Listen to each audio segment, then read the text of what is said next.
Hello everyone, myself Nisha girl. Welcome to my YouTube channel. आज हम human physics का first chapter start करते हैं। कौन सा नाम है, क्या है? रेस्पिरेशन। फर्स्टली अपन रेस्पिरेशन की ब्रीफ के अंदर देख लेते हैं कि रेस्पिरेशन होता क्या है।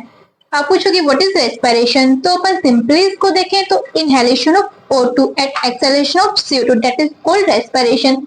अब आप बोलोगे कि ये रेस्पिरेशन किन किन के अंदर होता है। अपन अपने आसपास एनवायरनमेंट के अंदर देखते हैं कि चाहे मोनेरा के अंदर जैसे बैक्टीरिया हो, प्रोटिस्टा हो, फंजाई, प्लांटी, एनिमल या ह्यूमन बीइंग कोई भी हो, सबके अंदर रेस्पिरेशन होता है। एक जो एनिमल होता है ना, उसकी स्टार रेस्पिरेशन होते हैं। जैसे अपन जब अपना बर्थ होता है तब अपने अंदर रेस्पिरेशन होता है, और जिस पॉइंट पे अपना रेस्पिरेशन बंद हो, अपने सांसें बंद हुई, तो क्या हो, अपनी डेथ हो जाएगी। तो मतलब हर एक ह्यूमन बीइंग को, हर एक ऑर्गेनिज्म को जीने के लिए क्या जरूरी है? रेस्पिरेशन। अभी अपन सोच रहे हैं कि रेस्पिरेशन होता है तो होता क्यों है? ये होता है एनर्जी प्रोड्यूस करने के लिए। और फिर ये एनर्जी है वो कहाँ यूज होती होगी? ये एनर्जी यूज होती है अपने कोई भी फंक्शन हो। जैसे मान लो कि आप खाना खा रहे हो, या पानी पी रहे हो, कोई एक्सरसाइज कर रहे हो, गार्डन के अंदर घूमने गए तो उसके अंदर कोई भी एक्सरसाइज कर रहे हो, या फिर झूला भी झूल रहे हो, तो उसके अंदर भी एनर्जी की रिक्वायरमेंट होती है। तो उसके अंदर भी एनर्जी की रिक्वायरमेंट होगी, तो एनर्जी किससे आएगी? रेस्पिरेशन से आएगी। तो इस रेस्पिरेशन किसके लिए हुआ? एनर्जी प्रोड्यूस करने के लिए रेस्पिरेशन हुआ। अभी एनर्जी है, ये बनती कैसे है? तो मानो कि आपने कोई फूड इंटेक किया, लाइक आपने कार्बोहाइड्रेट इंटेक किया, तो कार्बोहाइड्रेट किस में टूटा? ग्लूकोज में। ग्लूकोज में कार्बोहाइड्रेट टूटा, ग्लूकोज कहाँ चला गया? अपनी सेल्स के अंदर चला गया। और एटमोस्फेयर से अपन ने क्या लिया? O2 लिया। O2 ने ग्लूकोज के साथ रिएक्शन किया, तो उसने क्या बनाया? CO2। H2O प्लस ATP बनाता है वो। CO2 थी वो, तो क्या होगा? वो एटमोस्फेयर के अंदर एक्सेल हो जाएगी। जो ATP है वो किसके अंदर यूज हो जाएगी? अपनी कोई भी जो फंक्शन है उसके अंदर एटीपी यूज होगी, और जो H2 है वो अपने मेटाबॉलिज्म के अंदर यूज हो जाएगी। अब जो एटीपी थी वो अपने को जिस फंक्शन में चाहिए तब यूज होगी, तो इससे पहले इसको कहीं स्टोर तो करना पड़ेगा ना अपने को। तो एटीपी कहाँ स्टोर हो जाती है? वो होती है अपनी माइटोकॉन्ड्रिया के अंदर जाके स्टोर हो जाती है। ये पूरा जो ब्रीफ था वो क्या था? रेस्पिरेशन था। अब इस चैप्टर के अपने थोड़ा देख ले कि इस चैप्टर के अंदर क्या क्या क्या क्या देखने वाले वो देख लेते हैं कि हाँ, जैसे कि टॉपिक्स है वो कौन से इस चैप्टर के अंदर कौन कौन से टॉपिक देखने वाले हैं। तो सबसे पहले अपन इसका देखेंगे इंट्रोडक्शन। फिर अपन देखेंगे इसके अंदर रेस्पिरेटरी ऑर्गन। जैसे हर एक ऑर्गेनिज्म है उनके अंदर रेस्पिरेटरी ऑर्गन अलग अलग होते हैं। जैसे जो पोरीफेरा है, स्लेंटेट है, उनके अंदर सेलुलर लेवल का ऑर्गेनाइजेशन होता है। उनके अंदर तो ऑर्गन डेवलप ही नहीं होते, तो उनके अंदर रेस्पिरेशन तो होगा भी, जीने के लिए उनको भी रेस्पिरेशन करना पड़ेगा। तो वो रेस्पिरेशन करेंगे कैसे? तो उनके अंदर बॉडी सरफेस के थ्रू रेस्पिरेशन होता है। ऐसे जैसे जो आर्थ्रोपोडा है उनके अंदर मेल्पिजियन ट्यूबल्स पाई जाती है। अपने अंदर ऑर्गन सिस्टम लेवल का ऑर्गेनाइजेशन है, तो अपने अंदर लंग्स डेवलप हो गए। और उसके बाद फिर अपन देखेंगे रेस्पिरेटरी ट्रैक। जैसे कि अपन ने O2 ली एटमोस्फेयर से, फिर वो O2 अपने सेल्स के अंदर गई और CO2 बाहर आई। तो उनके अंदर कौन कौन सा उसका ट्रैक था? अपने ब्लड के अंदर, अपने सेल्स के अंदर कौन कौन से ट्रैक से होकर उसको गुजरनी पड़ी O2 को, और CO2 को वहां से वापस कैसे आई वो अपन सारा देखेंगे रेस्पिरेटरी ट्रैक के अंदर। फिर अपन लंग्स के बारे में देखेंगे। फिर लंग्स की जो स्ट्रक्चरल यूनिट एल्वेल उसके बारे में देखेंगे। फिर रेस्पिरेशन के अंदर जो हेल्प करती है इंटरकोस्टल मसल्स और डायफ्राम के बारे में देखेंगे। फिर ये इंस्पायरेशन जो अपन ने O2 ली है और अपने CO2 को जो एक्सपायर किया है उसकी मैकेनिज्म क्या है, मतलब मैकेनिज्म ब्रीथिंग उसके अंदर देखेंगे। फिर अपने अपना जो लंग्स है वो नॉर्मल रेस्पिरेशन और एक्सपायरेशन के अंदर, इंस्पायरेशन और एक्सपायरेशन के अंदर कितनी जो एयर है वो ले सकता है, कितनी एयर है वो एक्सेल कर सकता है, उसके अंदर रेस्पिरेटरी वॉल्यूम एंड कैपेसिटी कितनी अपने लंग्स की वो देखेंगे। फिर O2 और CO2 का ब्लड के थ्रू एक्सचेंज कैसे होता है वो देखेंगे। और फिर उसका ब्लड के द्वारा ट्रांसपोर्ट कैसे होता है फिर वो देखेंगे। और फिर देखेंगे रेस्पिरेशन का रेगुलेशन, मतलब अपने जो सेंट्रल नर्वस सिस्टम है उसके द्वारा रेगुलेशन कैसे होता है वो देखेंगे। और फिर अपन रेस्पिरेटरी डिसऑर्डर के बारे में देखेंगे। हाँ, इस पॉइंट पे अपना जो चैप्टर है वो कंप्लीट हो जाएगा। टॉपिक क्या है? इंट्रोडक्शन।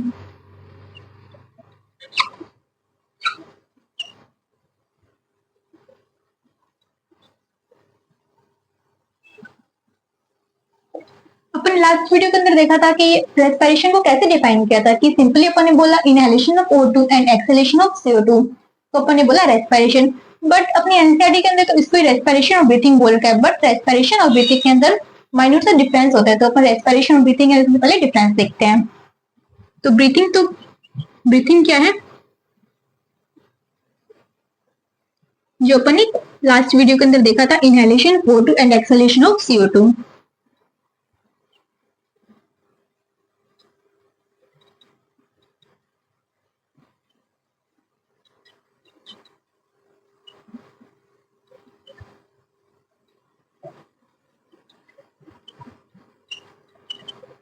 ये है ब्रीथिंग। तो फिर रेस्पिरेशन क्या है?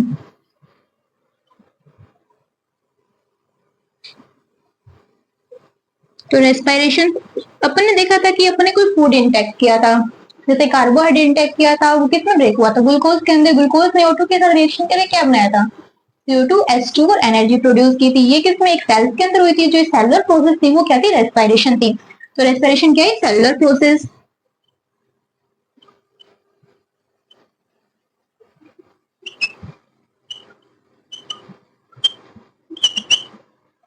To break down the glucose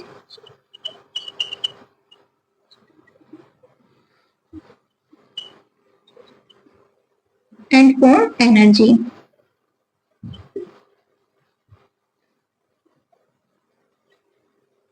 ये क्या है? रेस्पिरेशन। तो इसके अपन रिएक्शंस देखे तो क्या हुई?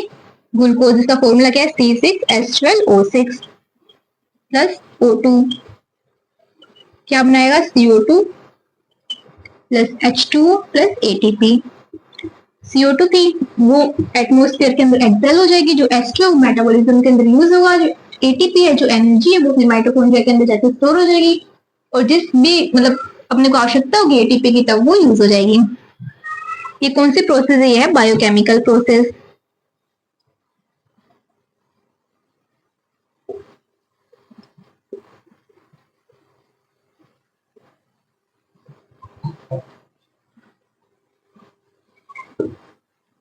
और रिएक्शन क्या है? ये कैटाबोलिक रिएक्शन है। ये कैटाबोलिक रिएक्शन कैसे हुई? इसके अंदर जो ग्लूकोज लार्ज मॉलिक्यूल है, इसमें O2 के साथ रिएक्शन करके शॉर्ट मॉलिक्यूल क्या आना है? CO2 H2 और ATP। तो ये क्या हुई? Catabolic reaction. और अब अपना सेकंड टॉपिक है रेस्पिरेटरी ऑर्गन। अपन ने लास्ट वीडियो के अंदर ये भी देखा कि जो पोरीफेरा है, जो सिलेंट्रेटा और जैसे अपन लंग्स है, इनके अंदर जो रेस्पिरेटरी ऑर्गन है वो अलग अलग होते हैं। जैसे पोरीफेरा सिलेंट्रेटा थे वो अपनी बॉडी सरफेस के थ्रू रेस्पिरेशन कर रहे थे, और जो लंग्स थे मतलब जो ह्यूमन थे वो अपने लंग्स के थ्रू रेस्पिरेशन कर रहे थे। तो इनके अंदर जो रेस्पिरेटरी ऑर्गन थे वो लेवल ऑफ ऑर्गेनाइजेशन के अकॉर्डिंग अलग अलग थे। तो अपन देखते हैं कि सबके अंदर रेस्पिरेटरी ऑर्गन कौन कौन से। अपना सेकंड टॉपिक क्या है? Respiratory organ.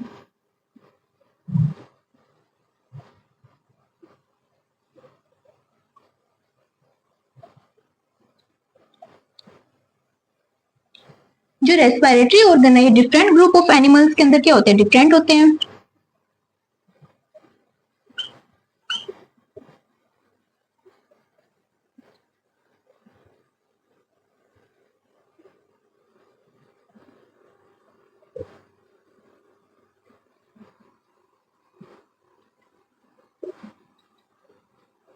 रेस्पिरेटरी ऑर्गन को डिफरेंशिएट करने का बेसिस क्या है? बेसिस देखते हैं अपने। इनका बेसिस क्या है? इनका habitat of level of organisation के अकॉर्डिंग रेस्पिरेटरी ऑर्गन को डिफरेंशिएट करते हैं।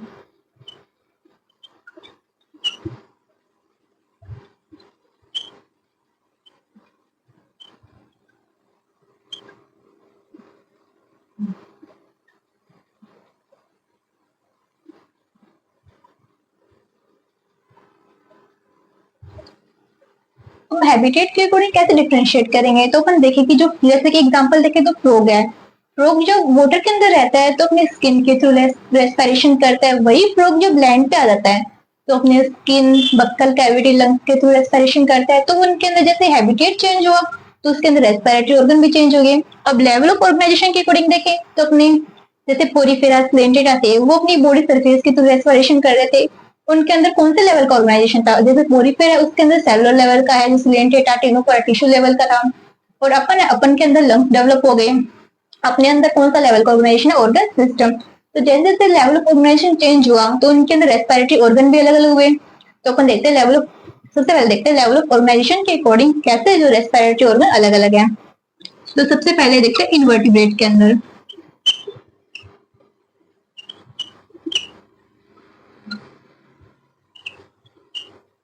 इनवर्टिब्रेट के अंदर सबसे पहले क्या आता है? पोरीफेरा।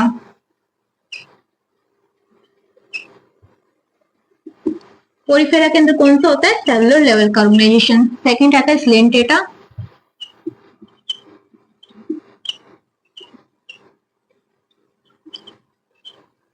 थर्ड आता है टिनोफोरा।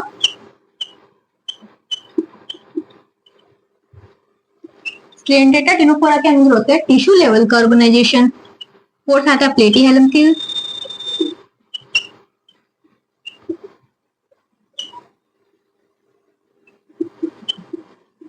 इसके अंदर होता है टिश्यू सिस्टम या ऑर्गन भी बोल सकते हैं अपने।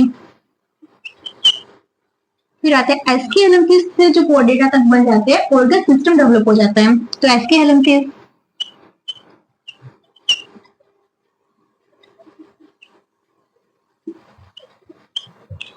इनके अंदर होता है सबके अंदर respiration through the body surface.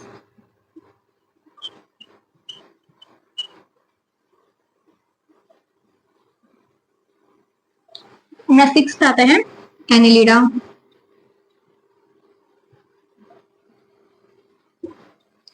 इसके अंदर होता है मोइस्ट क्यूटिकल के थ्रू।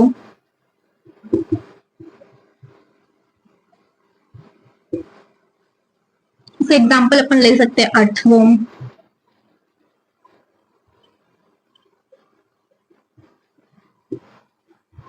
सेवंथ आता है आर्थ्रोपोडा।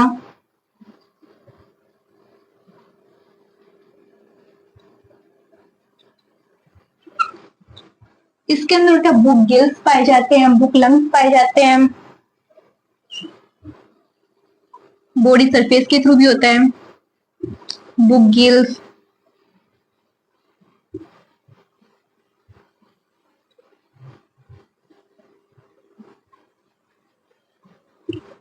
और इसके अंदर ट्रेकिया भी होते हैं, ट्रेकिया के थ्रू भी रेस्पिरेशन होता है।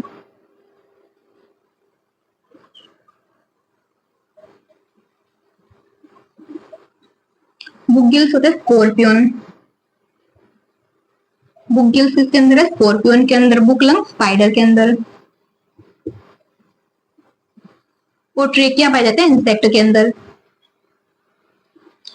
ठीक है, ये अपना आर्थ्रोपोडा। फिर आता अपना मोलस्का।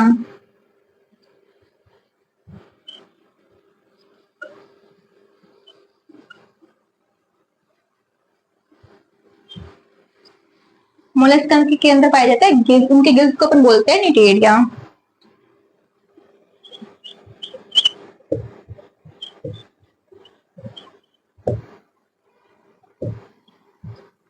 मोलस्का के बाद आता है इकाइनोडर्मेटा। 9th नंबर क्या है? इकाइनोडर्मेटा।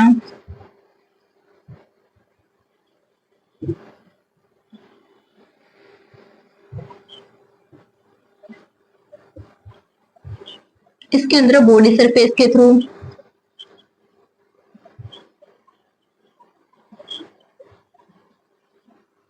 फिर आता है 10th नंबर हेमिकोडेटा।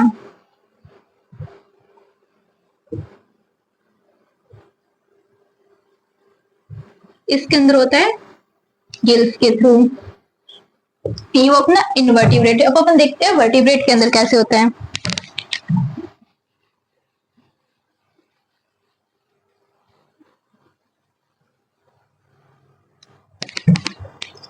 वर्टिब्रेट के अंदर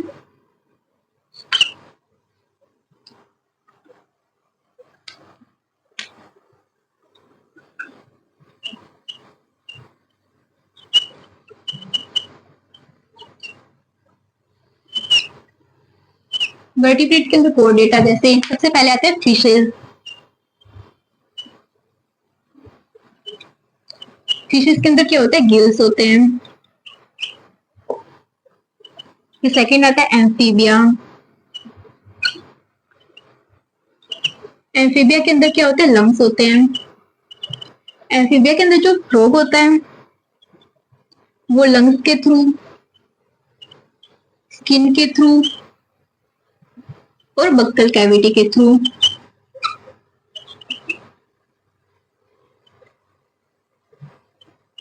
मतलब इस तीनों के थ्रू रेस्पिरेशन करता है। तीनों के थ्रू रेस्पिरेशन का जैसे जैसे हैबिटेट चेंज होता है वैसे वैसे रेस्पिरेटरी ऑर्गन भी फ्रूट के अंदर चेंज होता रहता है। जब वो स्किन के थ्रू रेस्पिरेशन करता है तो उसको बोलते हैं क्यूटेनियस रेस्पिरेशन। और बक्कल कैविटी के थ्रू वर्क करता है तो उसको बोलते हैं बक्कोफैरिंजियल।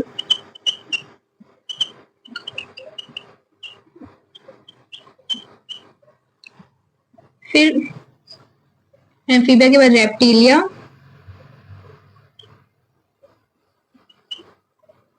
एविस और फिफ्थ नंबर क्या आ जाएगा, मैमेलिया।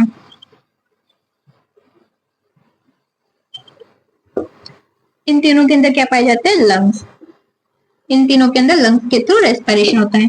तो ये अपना हुआ इंट्रोडक्शन और रेस्पिरेटरी ऑर्गन। तो अपन ने इंट्रोडक्शन रेस्पिरेटरी ऑर्गन के बारे में देख लिया। अब अपन देखते हैं रेस्पिरेटरी ट्रैक्ट कि कैसे जो एटमॉस्फेरिक एयर है वो एल्वेओलाई तक पहुंचती है। अपन देखेंगे रेस्पिरेटरी ट्रैक्ट में। तो अपन रेस्पिरेटरी ट्रैक्ट स्टार्ट करते हैं कि सबसे पहले एयर कहाँ जाती है, एक्सटर्नल नोस्ट्रल के अंदर, फिर नेजल पैसेज के अंदर, फिर नेजल चैम्बर, फेरिंग्स, फिर larynx, trachea.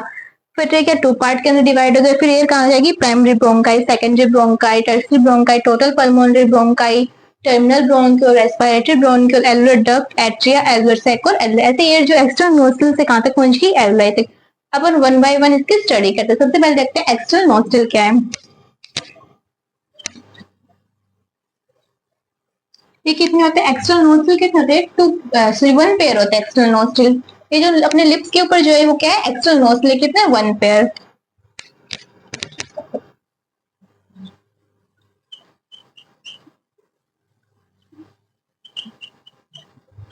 Housed of above the upper lip.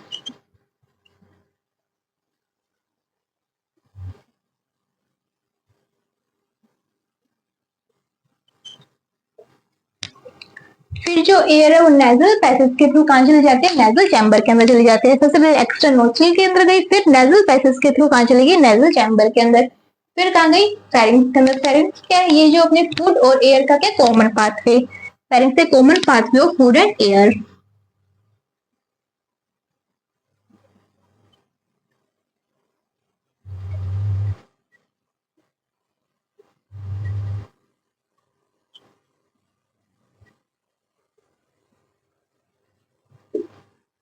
लैरिंग्स के आगे जो फूड और एयर है ना, वो टू पार्ट के अंदर डिवाइड हो जाता है। जो एयर है वो कहाँ जाएगी, वो लैरिंग्स के अंदर चली जाएगी, और जो फूड है वो अपने फूड पाइप के अंदर चला जाता है। ठीक है। और लैरिंग्स ये क्या है, एक कार्टिलेजिनस बॉक्स है। ये क्या करता है, साउंड प्रोड्यूस करता है, इसलिए अपने इसको साउंड बॉक्स भी बोलते हैं। जैसे हम बोल रहे हैं, कौन प्रोड्यूस कर रहा है, लैरिंग्स प्रोड्यूस कर रहा है, इसलिए अपने इसको साउंड बॉक्स बोलते हैं। तो लैरिंग्स क्या है, एक बॉक्स है, कौन सा, कार्टिलेजिनस बॉक्स।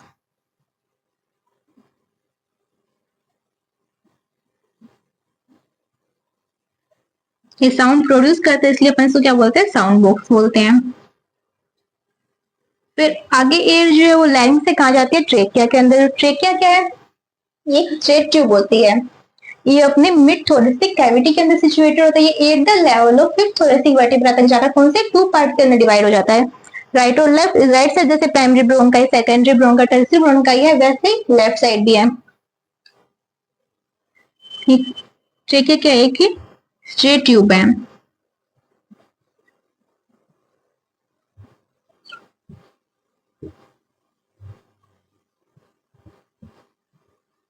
ये कहाँ सिचुएटेड होते हैं, अपनी मिड थोरेसिक कैविटी के अंदर।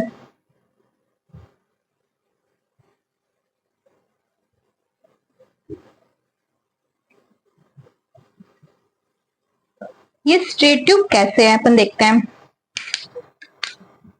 जो ट्रेकिया नहीं, ऐसे होती है इसकी स्ट्रक्चर। ये इसके अंदर इनकम्प्लीट कार्टिलेजिनस रिंग पाई जाती है। आगे फिर ये ब्रोंकस और ब्रोंकाई के अंदर डिवाइड हो जाएगा, फिर ये एल्वेओलाई के अंदर डिवाइड हो जाएगा।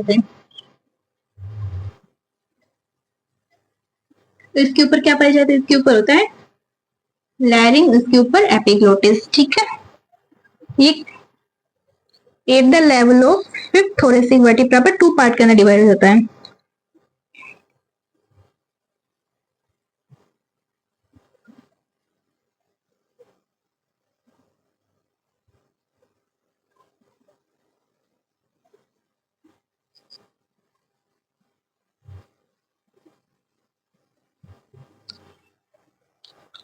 फिफ्थ थोरेसिक वर्टिब्रा पर टू पार्ट के अंदर डिवाइड हो गया। कैसा, primary bronchi, secondary bronchi, tertiary bronchi, total pulmonary bronchi, फिर रह जाएगी टर्मिनल ब्रोंक्यूल तक, फिर रेस्पिरेटरी ब्रोंक्यूल, फिर alveolar duct, atria, alveolar sac और एल्वेओलाई तक। ये प्राइमरी जो ट्रेकिया के अंदर क्या पाई जाती है, इनकम्प्लीट कार्टिलेजिनस रिंग पाई जाती है। तो ये प्राइमरी ब्रोंकाई से लेकर टर्मिनल ब्रोंक्यूल तक तो इनकम्प्लीट जो कार्टिलेजिनस रिंग क्या प्रेजेंट होती है, और रेस्पिरेटरी ब्रोंक्यूल से लेकर एल्वेओलाई तक इनकम्प्लीट कार्टिलेजिनस रिंग क्या होती है, एब्सेंट होती है। यहाँ पर तो इनकम्प्लीट जो कार्टिलेजिनस रिंग है प्रेजेंट है।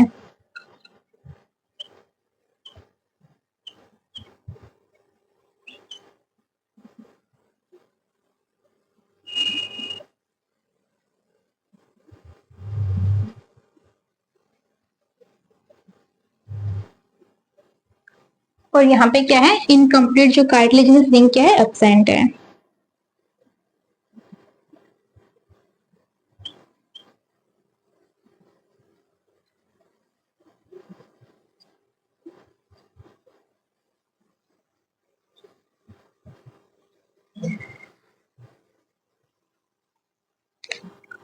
अब अपन देखें कि जो एक्सटर्नल नोस्ट्रल से लेकर जो टर्मिनल ब्रोंकियल तक का जो पार्ट है उसको अपन क्या बोलते हैं, कंडक्टिंग जोन।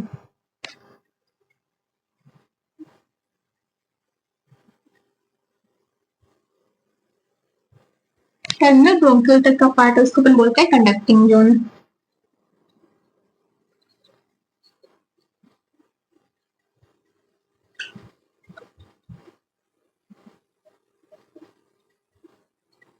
अब अपन देखें कंडक्टिंग जोन का वर्क क्या है, ये क्या करता है, जो एटमॉस्फेरिक एयर है उसको कहाँ तक पहुंचाता है, उसको एल्वेलाई तक पहुंचाता है।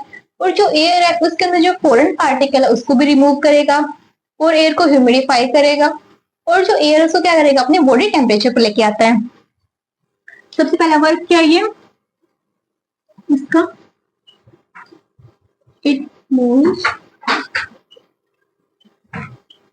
Atmospheric air to alveoli.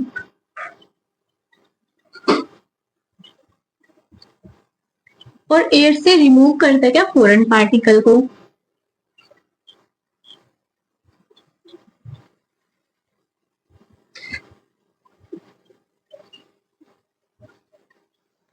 और third, humidify the air.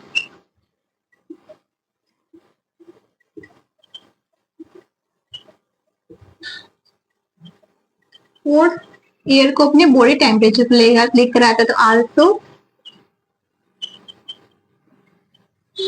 bring the body temperature।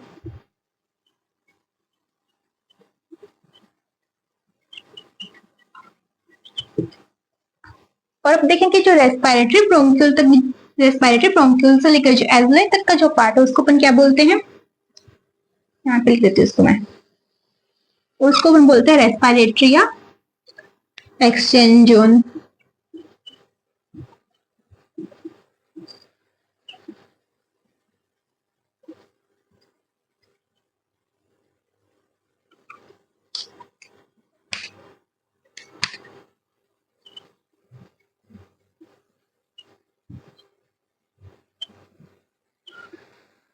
ये क्या है, site of actual diffusion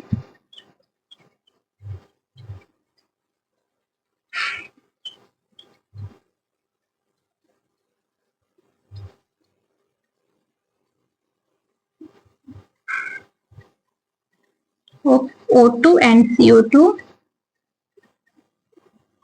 between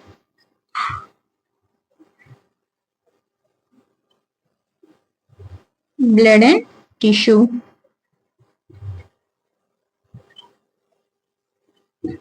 अब जो अपने एयर है वो एक्सटर्नल नोस्ट्रल से कहां तक पहुंच गई, एल्वुलाई तक पहुंच गई, ये अपना हुआ रेस्पिरेटरी। और साथ में जो एल्वुलाई होती है ये क्या होती है, ये वैस्कुलराइज्ड बैग होती है।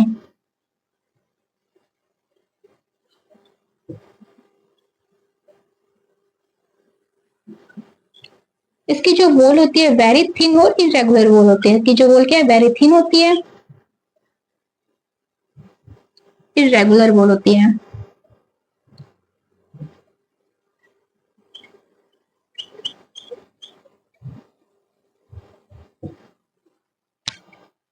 ये अपना हुआ रेस्पिरेटरी ट्रैक्ट। तो ये अपन सब जानते हैं कि अपने अंदर कितने लंग्स होते हैं, 2 लंग्स। तो वी हैव 2 लंग्स।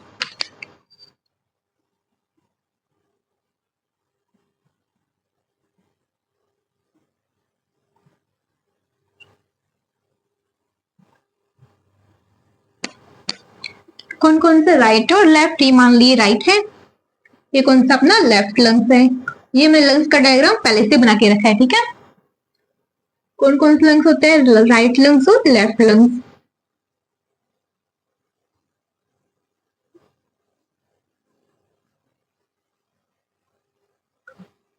जो राइट लंग्स होता है ना उसके अंदर 3 लोब होती है, ऐसे लोब बनी होती है। और जो लेफ्ट लंग्स होता है ऐसे इसके अंदर 2 लोब होती है, ठीक है। लेफ्ट राइट के अंदर कितनी होती है, 3। जैसे 1 2 3 लोब होगी ना,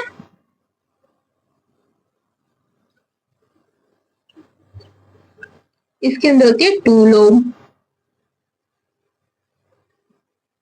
अपने जो लंग्स होते हैं वो क्या होते हैं, सॉलिड होते हैं और स्पंजी होते हैं।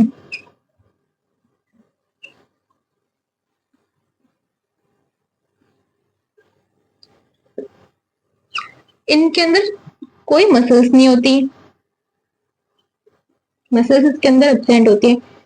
इनके अंदर मसल्स नहीं होते मतलब कि ना क्या होता है कि मसल्स नहीं है तो ये खुद क्या नहीं कर सकते, कॉन्ट्रैक्ट नहीं हो सकते, एक्सपेंड नहीं हो सकते। जैसे थोरेसिक कैविटी होते हैं ना वैसे वैसे लंग्स चलते हैं, खुद न तो एक्सपेंड हो पाएंगे न ये खुद कॉन्ट्रैक्ट हो पाएंगे। ये क्यों नहीं होता, क्योंकि इनके पास में मसल्स नहीं होती, इसलिए नहीं हो पाता। ठीक है, अब अपन देखें कि जो लंग्स है इनके अंदर कितनी मेम्ब्रेन होती है। ये 2 मेम्ब्रेन से कवर होते हैं, इसको अपन बोलते हैं प्लूरल मेम्ब्रेन। ये 2 मेम्ब्रेन क्या है, प्लूरल मेम्ब्रेन, ये है outer pleural membrane, outer pleural membrane. जो आउटर प्लूरल मेम्ब्रेन है ये किसके कांटेक्ट में होते हैं, थोरेसिक कैविटी की कांटेक्ट में, close contact with thoracic cavity.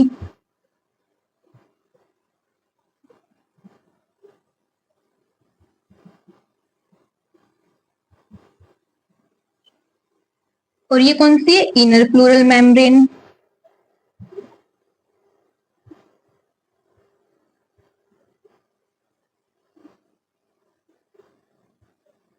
ये किसके कांटेक्ट में होते हैं, ये कांटेक्ट में होते हैं लंग्स की सरफेस के, तो close contact with lung surface.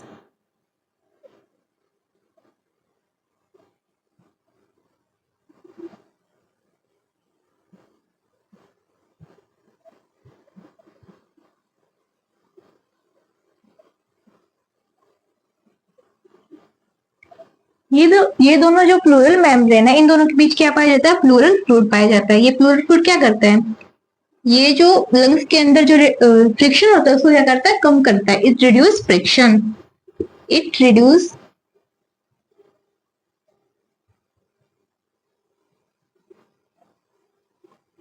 Friction the lung surface.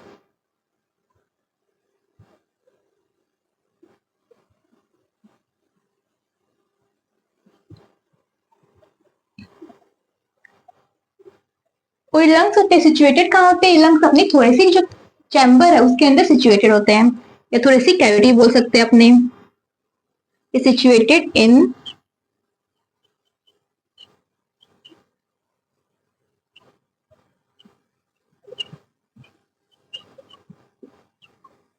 Thoracic cavity. और अपन देखिए कि जो अपना थोरेसिक चैम्बर है वो किस किस से बना होता है, किस किस से फॉर्म होता है। तो इसके अंदर क्या पाए जाते हैं, इसके अंदर वेंट्रल में क्या, स्टर्नम, डोर्सल के अंदर वर्टिब्रल कॉलम पाया जाता है, लेटरल के अंदर रिब्स, और नीचे की ओर क्या पाया जाता है, डायफ्राम पाया जाता है। और जो ये सब बना ये क्या करते हैं, लंग्स को सारा प्रोवाइड करते हैं। तो इसके अंदर वेंट्रली क्या होती है, वेंट्रली होती है स्टर्नम,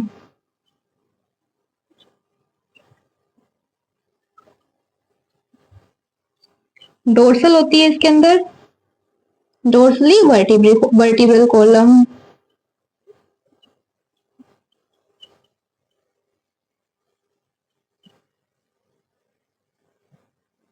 लेटरल होती है इसके अंदर रिब्स,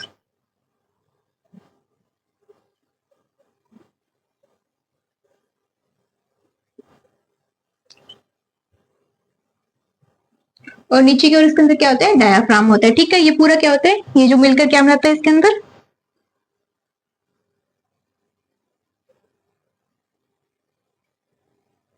डाउन साइड में मतलब नीचे की ओर क्या होता है, डायाफ्राम होता है।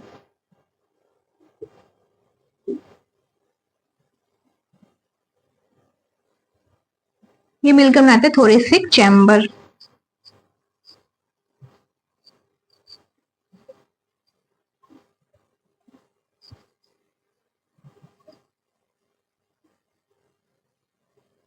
ये थोरेसिक चैम्बर, इसके बीच क्या सिचुएटेड होता है, लंग सिचुएटेड होते हैं। ये अपने को थोरेसिक चैम्बर जो लंग्स को क्या करता है, सारा प्रोवाइड करता है। ठीक है, और अपन ने ये एपिग्लोटिस, लैरिंग्स, ट्रेकिया, इनके अंदर इनकम्प्लीट कार्टिलेजिनस रिंग है, ये अपने रेस्पिरेटरी ट्रैक्ट के अंदर देखा था। डायफ्राम के बारे में अपने देख लिया, और डायफ्राम की डिटेल्स स्टडी अपन नेक्स्ट वीडियो के अंदर देखेंगे।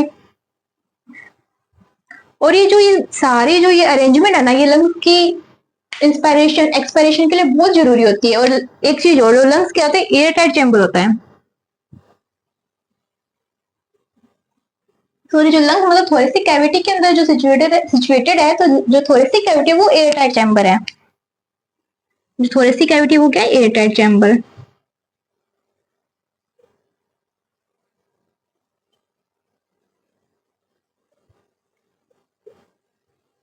ठीक है, एयर टाइट चैम्बर है।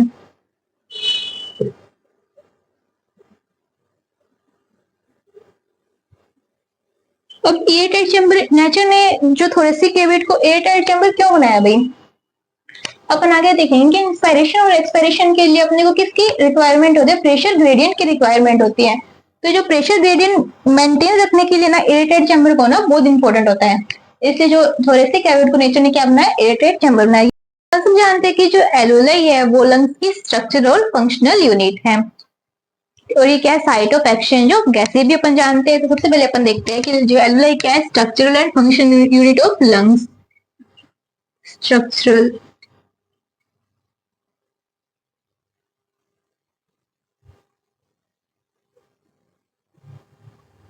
Functional unit of lungs.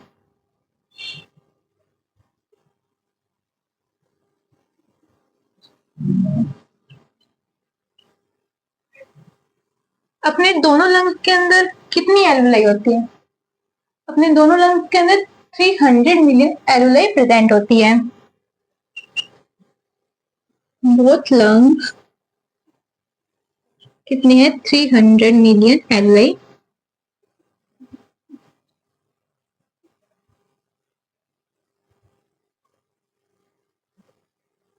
Present होती है। इसकी जो आउटर वॉल होती है, इसकी दो वॉल होती है, तो इसकी जो आउटर वॉल है किसकी बनी होती है, वो बनती है येलो फाइबर कनेक्टिव टिश्यू की। येलो फाइबर कनेक्टिव टिश्यू की, जिसकी जो इनर वॉल है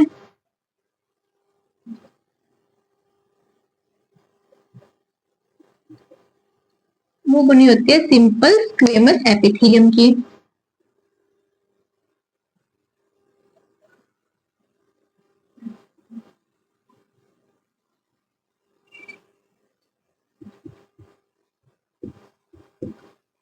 इसके इनर वॉल के अंदर टू टाइप की सेल्स होती है।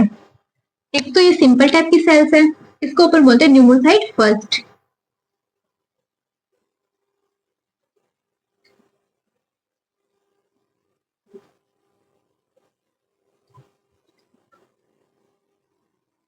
न्यूमोसाइट टाइप फर्स्ट, ये क्या करती है, शो एक्सचेंज ऑफ गैसेस। ये गैसेस का जो एक्सचेंज है वो शो करती है, शो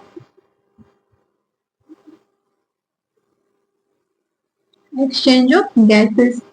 जो O2 और CO2 का जो ब्लड के थ्रू जो एक्सचेंज होता है वो किसके थ्रू होता है, न्यूमोसाइट टाइप फर्स्ट के थ्रू। और ये जो लार्ज सेल्स है, जो कोलमनार सेल्स है, इसको अपन बोलते हैं न्यूमोसाइट टाइप सेकंड।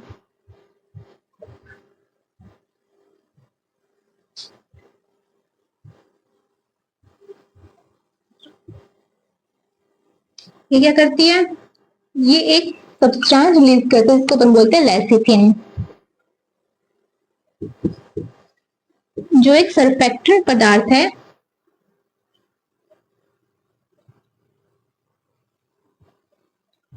और ये क्या होता है, फोस्फोलिपिड होता है।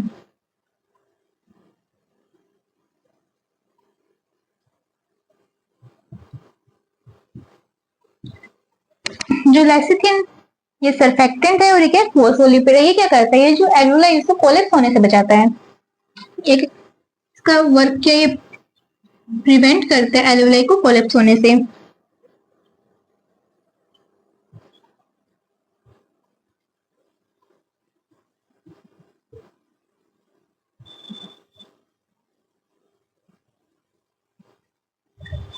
ठीक है,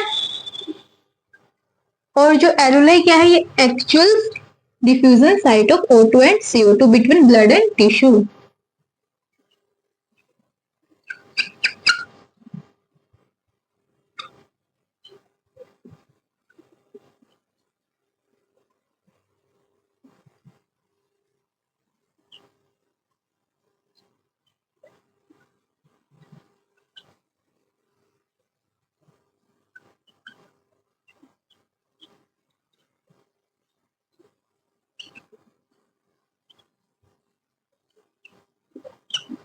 कैसे देखते हैं अपन की जो एटमॉस्फेरिक एयर है वो सबसे पहले किसके अंदर है, एल्वुलाई के अंदर।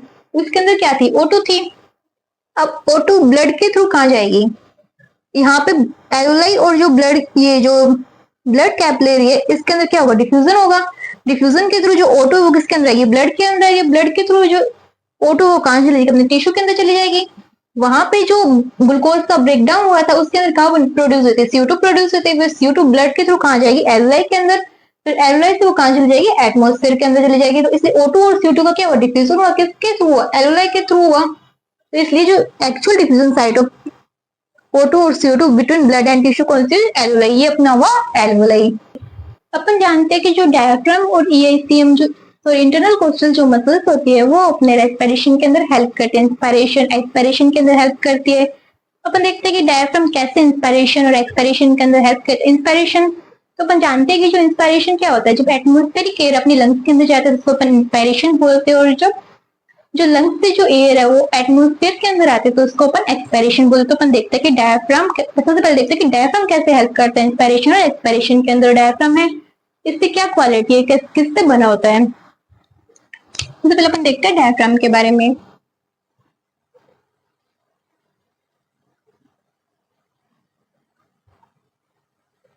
डायफ्राम को अपन फ्रेनिक भी बोलते हैं।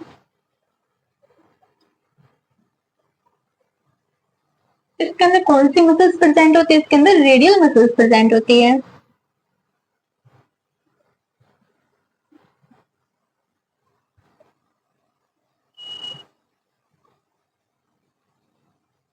ये क्या है, मेन इंस्पायरेटरी मसल है। क्यों, क्योंकि क्योंकि जब अपन इंस्पायरेशन करते हैं ना तब ये जो डायफ्राम में शेप चेंज करता है। एक्सपायरेशन के अंदर तो वापस अपनी जो पहले वाली जो शेप होता है उसके अंदर आ जाता है, इसलिए अपन इसको मेन इंस्पायरेटरी मसल बोलते हैं। जो डायफ्राम होता है ना ये अपनी एब्डोमिनल कैविटी और जो थोरेसिक कैविटीज के बीच के अंदर है। तो ये अपनी एब्डोमिनल कैविटी को थोरेसिक कैविटी से क्या करता है, डिफरेंशिएट करता है।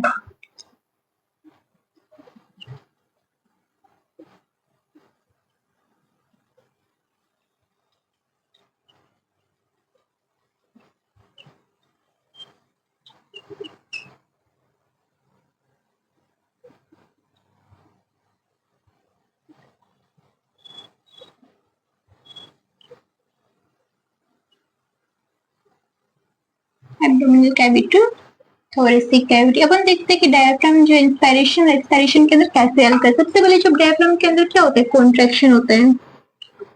कॉन्ट्रैक्शन से क्या होगा, डायफ्राम कैसा था, डोम शेप था, इससे कैसा हो जाएगा, फ्लैट हो जाएगा।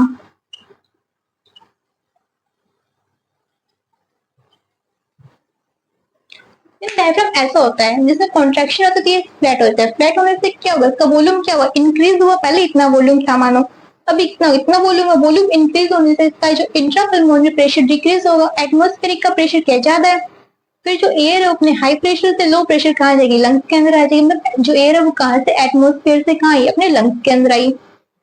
तो क्या हुआ, इंस्पायरेशन होता है। इस तरह जो डायफ्राम किसके अंदर हेल्प करता है, इंस्पायरेशन के अंदर। तो डायफ्राम में जब कॉन्ट्रैक्शन हुआ तो डायफ्राम कैसे, डोम शेप से क्या हो गया, फ्लैट हो गया। तो वॉल्यूम इंक्रीज हुआ। Increase in anterior posterior axis. देखते कैसे, एंटीरियो पोस्टीरियर एक्सिस।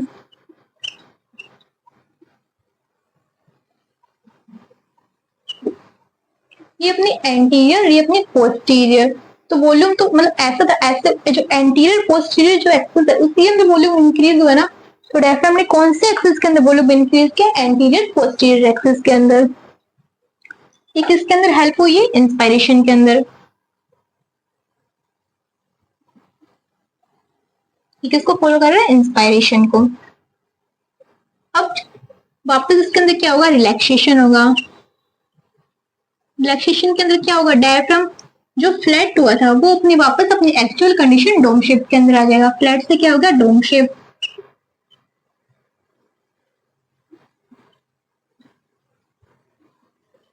तो वॉल्यूम वापस क्या हो जाएगा, डिक्रीज हो जाएगा। कौन सी एक्सिस के अंदर, एंटीरियर पोस्टीरियर एक्सिस के अंदर।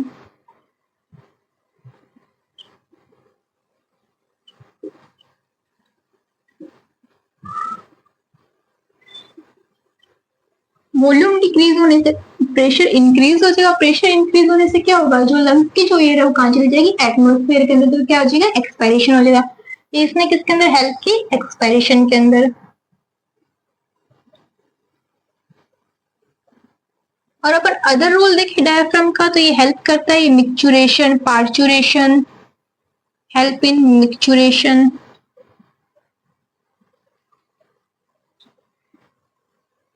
पार्चुरेशन,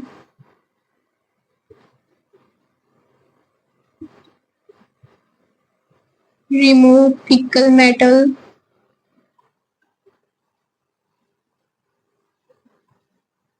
इसके अंदर भी डायफ्राम हेल्प करता है। तो ये अपन ने देखा कि डायफ्राम है वो कैसे इंस्पायरेशन एक्सपायरेशन के अंदर हेल्प करता है। थोड़ा बहुत अपन डायफ्राम के बारे में भी स्टडी की। अब अपन देखते हैं जो इंटरनल कोस्टल मसल्स है वो कैसे इंस्पायरेशन एक्सपायरेशन के अंदर हेल्प करती है। तो अपना नेक्स्ट टॉपिक क्या है, इंटरनल कोस्टल मसल्स। जो इंटरनल कोस्टल जो मसल्स होती है ना, इंटरनल कोस्टल मसल्स ये होते हैं रिब्स, ये ना रिब्स के बीच पाई जाती है। तो स्पेस बिटवीन टू रिब्स, बताती हूँ कैसे।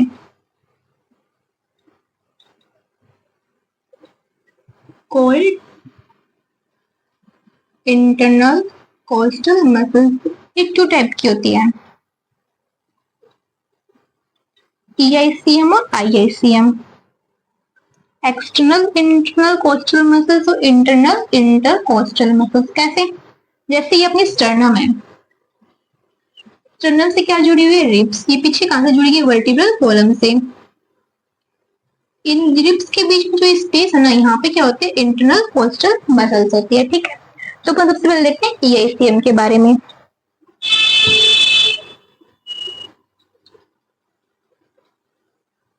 एक्सटर्नल इंटरनल कोस्टल मसल्स, ईआईसीएम में जो कॉन्ट्रैक्शन होता है, इसमें कॉन्ट्रैक्शन से क्या होगा, जो स्टर्नम और रिब्स है वो क्या है, बाहर की तरफ आते हैं। Sternum and ribs full outside.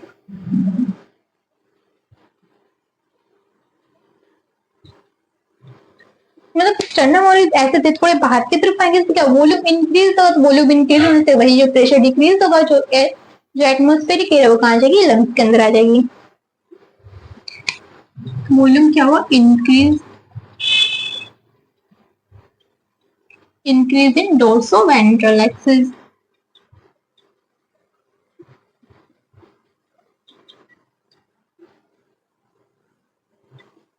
कैसे, ये अपनी वेंट्रल साइड है, ये अपनी कौन सी डोर्सल है, जो रिब्स होते हैं वो वेंट्रल साइड स्टर्नम से, और जो पीछे की डोर्सल साइड वर्टिब्रल कॉलम से जुड़ी होती है। तो वॉल्यूम इंक्रीज कैसे होगा, जो बाहर की तरफ आएंगे तो वॉल्यूम इंक्रीज कौन से एक्सिस के हुआ, डोर्सो वेंट्रल एक्सिस के अंदर हुआ ना। तो वॉल्यूम इंक्रीज इन dorso ventral axis, volume increase और प्रेशर डिक्रीज होगा, तो फिर जो एयर है वो कहाँ जाएगी, एटमोस्फेयर लंग्स के अंदर आ जाएगी। इसने किसमें हेल्प की, इंस्पायरेशन के अंदर। तो help in inspiration.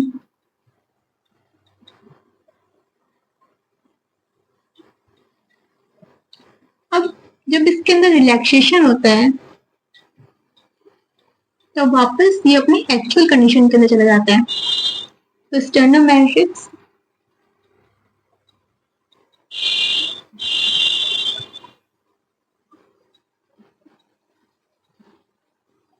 Move in actual condition. इससे क्या होगा, वॉल्यूम क्या हो जाएगा, डिक्रीज हो जाएगा। Volume decrease in dorso ventral axis.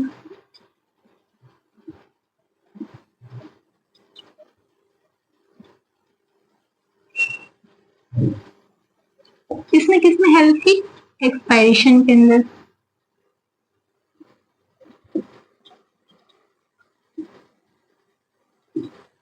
अपना second IICM, internal intercostal muscles.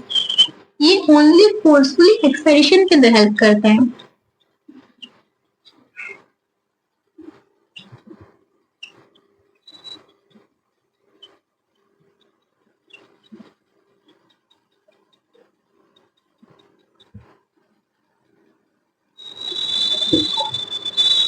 इसके ना डिटेल स्टडी अपने एनसीईआरटी के अंदर नहीं देखना ही दिया है कि ये जो आईआईसीएम है कोर्स एक्सपायरेशन के अंदर हेल्प करता है, ये भी नहीं दिया हुआ है।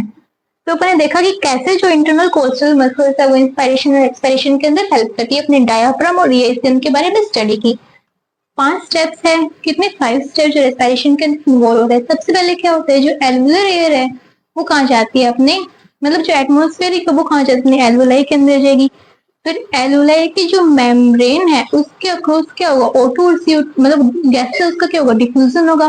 फिर जो O2 वो कहाँ जाएगी, अपने टिश्यू के अंदर जाएगी।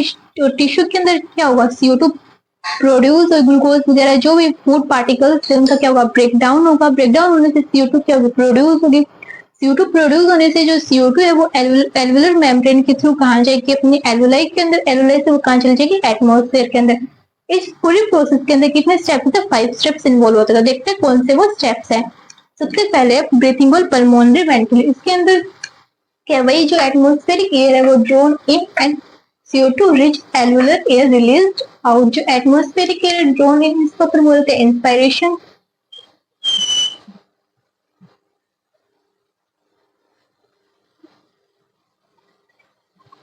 और CO2 रिच जो alveolar air release out, CO2 rich जो एल्वुलर एयर जो एटमोस्फेयर के अंदर जाता है उसको अपन क्या बोलते हैं, एक्सपायरेशन। अब सेकंड स्टेप, जो गैसेस का क्या होगा, एल्वुलर मेम्ब्रेन के थ्रू क्या होगा, डिफ्यूजन होगा। डिफ्यूजन ऑफ गैसेस, कौन से गैसेस के अंदर इन्वॉल्व होते हैं, O2 और CO2। डिफ्यूजन और गैसेस, O2 और CO2 का डिफ्यूजन कौन से मेम्ब्रेन के थ्रू होगा, एल्वुलर मेम्ब्रेन के थ्रू। अब O2 है वो ब्लड के थ्रू कहाँ जाएगी, टिश्यू के अंदर में। Transport of gases by the blood, diffusion of O2 और CO2 between the blood and tissue. अब ब्लड और टिश्यू के बीच डिफ्यूजन होगा गैसेस का। कौन से गैसेस का, O2 और CO2 गैसेस का डिफ्यूजन किसके अंदर होगा, ब्लड और टिश्यू के बीच डिफ्यूजन होगा। फिर O2 का यूज कौन करेगी, सेल्स O2 का यूज करेगी और क्या प्रोड्यूस करेगी, CO2 प्रोड्यूस करेगी। Utilization of O2 by the cell for catabolic reaction resulted release of CO2। अपन CO2 बनेगी और CO2 वापस कहाँ चली जाएगी, एटमोस्फेयर के अंदर। इसी पाथवे से होकर वापस चली जाएगी। तो ये अपन देखा कि 5 स्टेप्स है जो किसके अंदर इन्वॉल्व होते हैं, रेस्पिरेशन के अंदर involve. One by one upon in steps देखते हैं। मैकेनिज्म ऑफ ब्रीथिंग 2 टाइप्स की होती है, इंस्पायरेशन और एक्सपायरेशन। इंस्पायरेशन के अंदर जो एटमोस्फेरिक एयर है जो लंग्स के अंदर आती है तो उसको अपन बोलते हैं इंस्पायरेशन। और जब लंग्स की एयर एटमोस्फेयर के अंदर जाती है तो उसको अपन बोलते हैं एक्सपायरेशन। और ये इंस्पायरेशन और एक्सपायरेशन होता तो होता कैसे, अपन देखते हैं कि अपने आसपास कोई भी सब्सटेंस है, कोई से वाटर भी है, जैसे अपन परफ्यूम भी लगाते हैं, कोई भी सब्सटेंस है, कुछ भी है, वो अपनी हाई कंसंट्रेशन से लो कंसंट्रेशन मूव करता है। जैसे एयर भी है वो अपनी हाई कंसंट्रेशन से लो कंसंट्रेशन मूव करती है। जैसे जो जब मतलब कि एयर की कंसंट्रेशन कहाँ पे, एटमोस्फेयर के अंदर जाए तो जो एयर है वो कहाँ जाएगी, एटमोस्फेयर से लंग्स। और जब एयर की जो कंसंट्रेशन है वो लंग्स के अंदर ज्यादा होगी एटमोस्फेयर से, तो लंग्स से कहाँ चली जाएगी, एटमोस्फेयर के अंदर चली जाएगी। तो ये जो कंसंट्रेशन है अपने किसके अकॉर्डिंग है, प्रेशर ग्रेडियंट के अकॉर्डिंग देते हैं। जब एयर लंग्स अगर एटमोस्फेयर से लंग और लंग्स से एटमोस्फेयर के अंदर जाती है तो उसके अंदर क्या बनता है, एक प्रेशर ग्रेडियंट बनता है। तो अपन देखते हैं mechanism of breathing.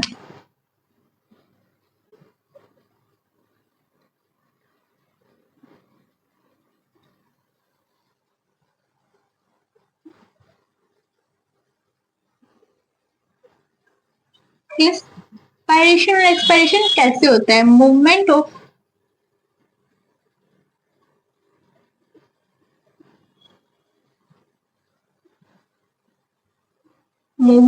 Air in and out of the lungs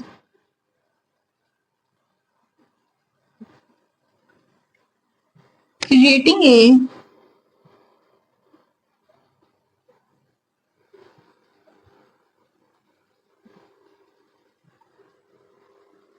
pressure gradient between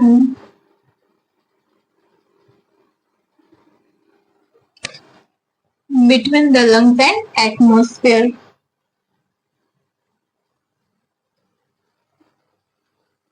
अपन देखते हैं कि प्रेशर ग्रेडियंट बनता कैसे। सबसे पहले अपन इंस्पायरेशन और एक्सपायरेशन का डिफरेंस देख लेते हैं और साथ में इंस्पायरेशन और एक्सपायरेशन की स्टडी भी कर लेंगे। सबसे पहले इंस्पायरेशन फिर एक्सपायरेशन, इसके डिफरेंस वाइज स्टडी कर लेते हैं अपने।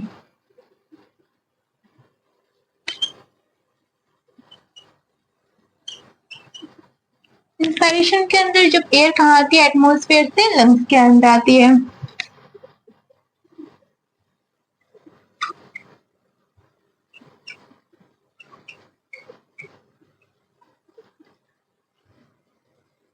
Air moves atmosphere to lungs.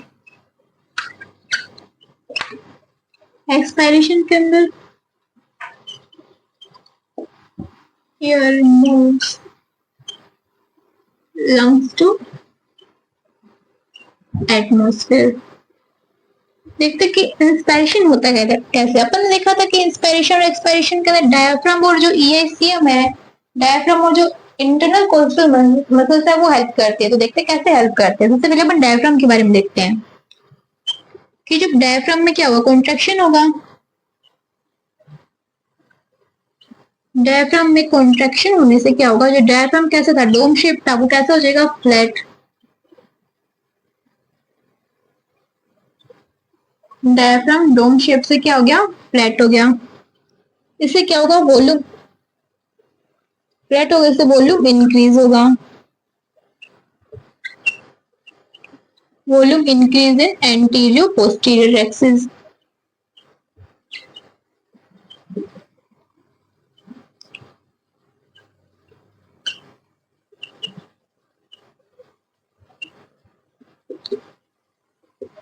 और जब ईआईसीएम में कॉन्ट्रैक्शन होगा, एक्सटर्नल इंटरनल कॉन्स्टल मसल्स में, तब क्या होगा, इसमें कॉन्ट्रैक्शन से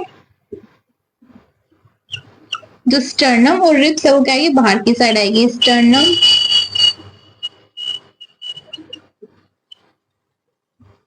एंड रिब्स पुल आउटसाइड। इससे भी क्या होगा, वॉल्यूम इंक्रीज होगा।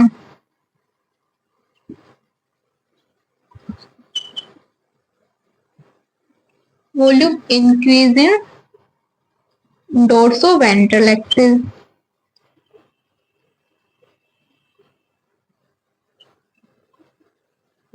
डायफ्राम और ईआईसीएम में कॉन्ट्रैक्शन से क्या हुआ, वॉल्यूम इंक्रीज हुआ। तो इस वॉल्यूम इंक्रीज होने से क्या हुआ, जो इंट्रापल्मोनरी जो प्रेशर है वो क्या हो जाएगा, डिक्रीज हो जाएगा। इंट्रा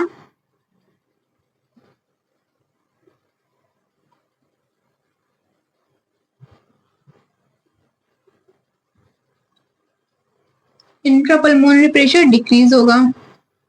तो एटमॉस्फेरिक प्रेशर क्या है, ज्यादा है जो लंग्स के प्रेशर से। तो जो एयर है वो अपने हाई प्रेशर से लो प्रेशर की ओर मूव करेगी। तो एयर कहाँ से मूव करेगी, एटमॉस्फेयर से लंग्स के अंदर मूव करेगी। तो air moves atmosphere to lungs. तो अपन लिख लेते चलो, एयर कहाँ, एयर है वो अब कहाँ चली जाएगी, एटमॉस्फेयर टू, एटमॉस्फेयर से लंग्स के अंदर चली जाएगी। एक कैसी प्रोसेस है, ये वो है एक्टिव प्रोसेस। इसके अंदर 2 सेकंड का टाइम लगता है। और जस्ट इसका अपोजिट क्या होता है, एक्सपायरेशन। तो एक्सपायरेशन में देखें तो अपने इसके अंदर डायफ्राम और ईएससी में क्या होता है, रिलैक्सेशन।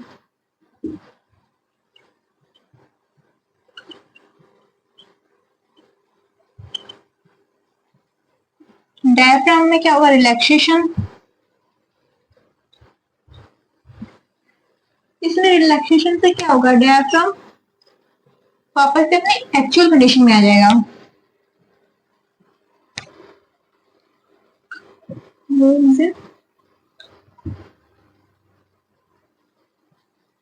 Actual condition.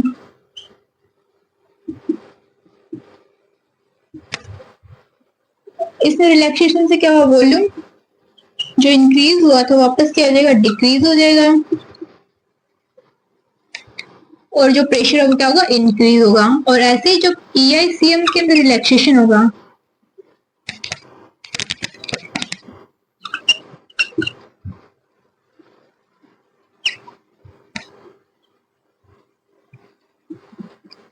इसमें रिलैक्सेशन से क्या होगा, जो स्टर्नम और रिब्स जो बाहर की तरफ आए थे, आउटसाइड है, तो वो अपनी वापस एक्चुअल कंडीशन में आ जाएंगे।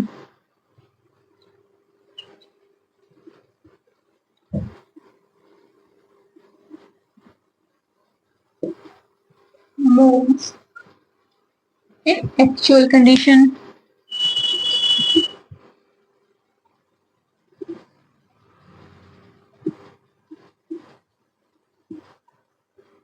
इससे भी क्या होगा, वॉल्यूम इंक्रीज होगा, सॉरी वॉल्यूम क्या होगा, डिक्रीज होगा।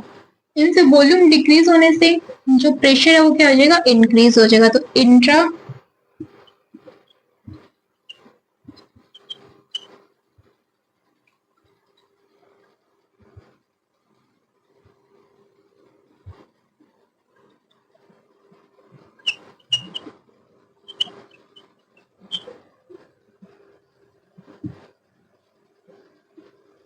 इंट्रापल्मोनरी जो प्रेशर है वो क्या हो जाएगा, इंक्रीज।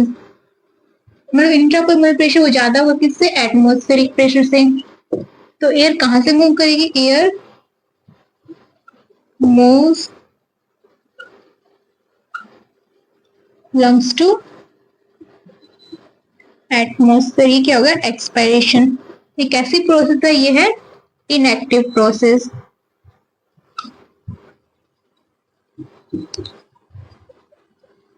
इनएक्टिव प्रोसेस के अंदर 3 सेकंड का टाइम लगता है, कितना, 3 सेकंड का टाइम लगता है।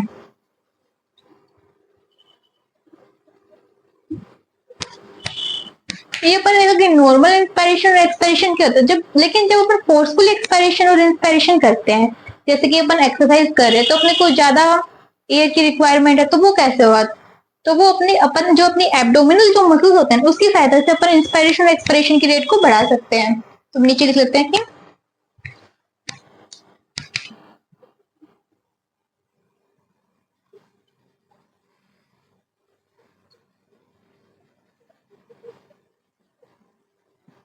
in forcefully respiration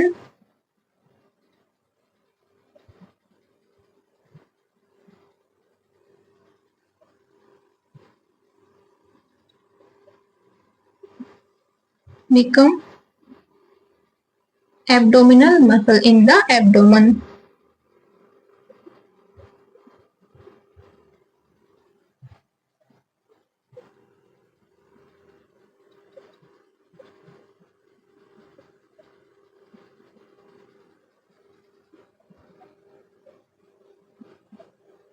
और ऑन एन एवरेज जो एक ह्यूमन होता है उसके अंदर रेस्पिरेशन रेट कितने होते हैं, 12 to 16 टाइम पर मिनट।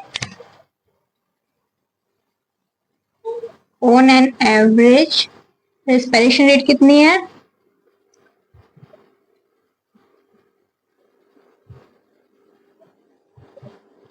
12 to 16 टाइम पर मिनट। पर मिनट कितनी कर सकता है वो, 12 से 16 टाइम। और ये जो एयर बाहर जाती है अंदर आती है, इसका मेजरमेंट कौन करता है, स्पायरोमीटर। रेस्पिरेशन का मेजरमेंट किससे होता है,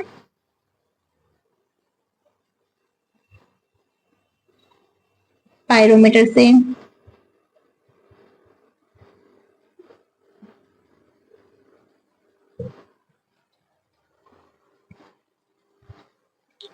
ठीक है, ये अपना हुआ इंस्पायरेशन और एक्सपायरेशन के बारे में कि कैसे इंस्पायरेशन होता है, कैसे एक्सपायरेशन होता है, कैसे प्रेशर ग्रेडियंट है वो क्रिएट होता है। रेस्पिरेटरी वॉल्यूम और कैपेसिटी क्या है, अपन देखेंगे कि अपना जो लंग्स है वो कितनी वॉल्यूम को स्टोर करके रख सकता है, कितनी वॉल्यूम वो इंस्पायर कर सकता है नॉर्मल इंस्पायरेशन के अंदर, फोर्सफुल इंस्पायरेशन के अंदर, कितनी वॉल्यूम को नॉर्मल एक्सपायरेशन फोर्सफुल एक्सपायरेशन के अंदर वो एक्सपायर कर सकते हो, कितनी वॉल्यूम एक्सपायरेशन के बाद भी वो अपने लंग के अंदर रिमेनिंग रह सकती है, वो अपन देखते हैं। तो सबसे पहले अपना आता है इसके अंदर टाइडल वॉल्यूम। टाइडल वॉल्यूम क्या है, टाइडल वॉल्यूम के अंदर अपन देखते हैं कि ना नॉर्मल इंस्पायरेशन और एक्सपायरेशन के अंदर अपन कितनी वॉल्यूम इंस्पायर करते हैं और एक्सपायर करते हैं। तो टाइडल वॉल्यूम क्या है, वॉल्यूम ऑफ एयर इंस्पायर और expire during a normal respiration कितनी करती होती है, कितनी होती है, 500 ml। और a healthy man can inspire और expire approximately 6000 to 8000 ml per minute. ये अपन ने कैसे निकाली, अपनी जो रेस्पिरेशन रेट कितनी होती है, 12 to 16 टाइम पर मिनट होती है। कितने, 12 to 16 टाइम पर मिनट होती है। इसको अपन इंटू किया 500 से, तो कितना आ गया ये, 6000 to 8000 ml पर मिनट। फिर अपने सेकंड आता है inspiratory reserve volume, IRV inspiratory reserve volume. ये क्या कि नॉर्मल इंस्पायरेशन के बाद अपन कितनी और एयर है वो इंस्पायर कर सकते थे, ये अपना नॉर्मल इंस्पायरेशन पर अपने और कितने ले सकते हैं, ये अपना IRV, मतलब कि नॉर्मल इंस्पायरेशन के बाद अपन कितनी जो एयर है वो आगे इंस्पायरेशन में आगे इंस्पायर कर सकते हैं। तो IRV के additional volume of air a person can inspire by forceful inspiration, ये कितनी होती है 2500 से 3000 ml। फिर नेक्स्ट क्या आता है ERV। ERV क्या कि नॉर्मल एक्सपायरेशन के बाद अपन कितनी जो एयर है वो फोर्सफुल एक्सपायरेशन के अंदर कितनी अपन जो एयर है वो एक्सपायर कर सकते हैं। जैसे ये और नॉर्मल एक्सपायरेशन फिर और करना, वो क्या होगा फोर्सफुल एक्सपायरेशन। तो ये क्या है additional volume of air a person can expire by forceful expiration, ये कितनी होती है 1000 से 1100 ml। फिर आता है next residual volume. Residual volume क्या है कि अपन ने फोर्सफुल एक्सपायरेशन कर लिया, उसके बाद भी कितनी जो एयर है वो अपने लंग्स के अंदर रिमेन रह जाती है। तो volume of air remaining in the lung A forceful expiration ये होती है 1100 से 1200 ml। ये जो एयर होती है अपने लंग्स के अंदर हमेशा रहती है, कभी भी बाहर नहीं निकलते। इससे जो अपने लंग्स है ना वो स्पंजी रहते हैं, मतलब सिकुड़ते नहीं है, कॉन्ट्रैक्ट नहीं होते, एकदम पिचकते नहीं है। तो ये क्या होगी रेजिडुअल वॉल्यूम। फिर जो वॉल्यूम को मिलाकर अपन क्या बनाएंगे कैपेसिटी बनाएंगे। तो by adding up two respiratory volume described above one can derive various pulmonary capacities. ये कैपेसिटी किसके लिए यूज होती है which can use clinical diagnosis. अब हम देखते हैं कैपेसिटीज के बारे में। तो अपन देखते हैं कैपेसिटीज के बारे में। तो सबसे पहले है इंस्पायरेटरी कैपेसिटी। इंस्पायरेटरी कैपेसिटी क्या है total volume of air a person can inspire after a normal expiration, कि नॉर्मल एक्सपायरेशन के बाद एक पर्सन है वो कितनी जो वॉल्यूम ऑफ एयर है वो इंस्पायर कर सकता है। तो इसके अंदर कौन से टाइगर वॉल्यूम आएगी और इंस्पायरेटरी रिजर्व वॉल्यूम आएगी। तो TV plus IRV plus TV. तो इसके अंदर इसकी अपन वैल्यू कैसे निकालेंगे 2500 से 3000 ml IRV होगी प्लस 500 ml क्या होगी टीवी होगी। तो ये किसकी वैल्यू आ जाएगी इंस्पायरेटरी कैपेसिटी की। फिर नेक्स्ट क्या है एक्सपायरेटरी कैपेसिटी। ये क्या है total volume of air a person can expire after a normal inspiration, की नॉर्मल इंस्पायरेशन के बाद कितनी जो एयर है एक पर्सन एक्सपायर कर सकता है। तो टीवी प्लस ERV कितने 500 प्लस 1000 से 1100 ml। फिर आएगा FRV फंक्शनल रेजिडुअल वॉल्यूम। ये क्या है volume of air that will remain in the lung after a normal expiration, कि एक पर्सन है उसने नॉर्मल एक्सपायरेशन किया उसके बाद कितनी जो एयर है उसके लंग्स के अंदर रिमेन रहेगी। तो उसके अंदर IRV रहेगी और ERV रहेगी, इंस्पायरेटरी रिजर्व वॉल्यूम और एक्सपायरेटरी रिजर्व वॉल्यूम। इसकी वैल्यू कैसे निकालेंगे ERV कितनी है 1000 से 1100 और IRV कितने 2500 से 3000 ml। फिर अपना नेक्स्ट क्या है VC vital capacity. The maximum volume of air a person can breathe in after a force expiration, कि फोर्सफुल एक्सपायरेशन के बाद एक पर्सन कितनी जो एयर है वो इंस्पायर कर सकता है, या फिर फोर्सफुल इंस्पायरेशन के बाद जो एक पर्सन है वो कितनी जो एयर है वो एक्सपायर कर सकता है। इसके अंदर कौन कौन सी आएगी टीवी ERV प्लस RV। की वैल्यू कैसे निकालेंगे टीवी कितनी है 500 ml, ERV कितनी है 1000 से 1100 ml और IRV कितनी है 2500 से 3000 ml। फिर नेक्स्ट क्या अपना टोटल लंग कैपेसिटी। ये क्या है total volume of air accommodated in the lung at the end of force inspiration, कि एक पर्सन ने फोर्सफुल इंस्पायरेशन किया उसके बाद उसके लंग्स के अंदर कितनी एयर है वो रहती है। तो उसके अंदर कौन सी रहेगी रेजिडुअल वॉल्यूम जो हमेशा रहती है वो है। फिर ERV रहेगी उसके अंदर IRV रहेगी और टीवी रहेगी। तो अपन इसको ऐसे भी लिख सकते हैं जैसे कि टीवी ERV प्लस IRV क्या हो गया VC हो गया। तो ये क्या हो गया VC प्लस RV। इसको भी अपन क्या बोलते हैं टोटल लंग कैपेसिटी। की वैल्यू निकालेंगे तो अपने RV कितने हैं 1100 से 1200, ERV 1000 से 1100, IRV 2500 से 3000,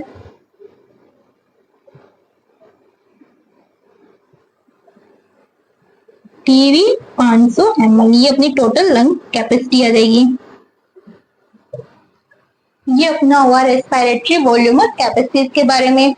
इसमें क्वेश्चन कैसे पूछते हैं जैसे कि ये मतलब एक तरफ तो इसके नेम दे दी अगली दूसरी तरफ इसकी वैल्यू दे दी तो इसका मतलब मैचिंग करवा ली, दूसरा इनका ऑर्डर पूछ लिया और एक सेकंड रेजिडुअल वॉल्यूम और जो अपने एक्सपायरेटरी रिजर्व वॉल्यूम पूछता है उसके ऊपर क्वेश्चन आता है। और इसके अंदर आता है जो वाइटल कैपेसिटी इस पे क्वेश्चन आता है और फंक्शनल रेजिडुअल वॉल्यूम है इस पे क्वेश्चन मेनली इन पे क्वेश्चन देखा जाता है।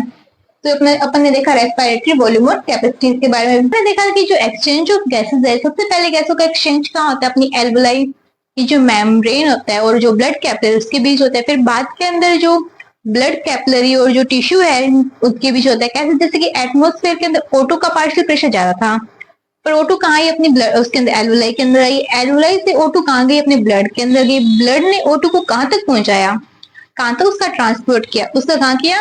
अपने टिश्यू तक किया। टिश्यू के अंदर फिर कैटाबोलिक रिएक्शन हुई। कैटाबोलिक रिएक्शन से क्या प्रोड्यूस हुई? CO2 प्रोड्यूस हुई। CO2 ब्लड के थ्रू कहाँ चलेगी? अपने एलुलाई के अंदर। एलुलाई से कहाँ चलेगी? वो एटमोस्फेयर के अंदर रिलीज हो गई। ये जो पूरी प्रोसेस थी वो क्या थी? गैसों का एक्सचेंज थी। देखते हैं गैसों का एक्सचेंज होता कैसे। तो अपना आज का टॉपिक है एक्सचेंज ऑफ गैसेस। अपन ने देखा था कि जो इंस्पायरेशन और जो एक्सपायरेशन हुआ था वो अपनी हाई कंसंट्रेशन से लो कंसंट्रेशन हुआ था। उसके लिए क्या बना था? प्रेशर ग्रेडियंट बना था। ऐसे जो एक्सचेंज ऑफ गैसेस है ना उसके लिए पार्शियल प्रेशर बनता है। जैसे ऑटो का हाई, जहाँ पे हाई पार्शियल प्रेशर है वहां से वो अपने लो पार्शियल प्रेशर मूव करती है, और CO2 भी अपने हाई पार्शियल प्रेशर से लो पार्शियल प्रेशर मूव करते हैं। तो अपने ना अब सबसे पहले तो अपन ना इसकी ब्रीफ में स्टडी करेंगे, तो उससे पहले अपन क्या देख लेते हैं इसकी ना जो O2 और CO2 की जो पार्शियल प्रेशर की जो एलोलाई के अंदर एटमोस्फेयर के अंदर ऑक्सीजनेटेड डीऑक्सीजनेटेड ब्लड के अंदर जो वैल्यू ना वो देख लेते हैं।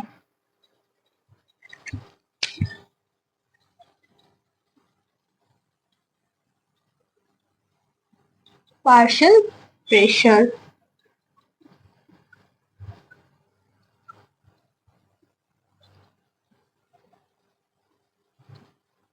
O2 और CO2 का क्या लिख दिया मैंने?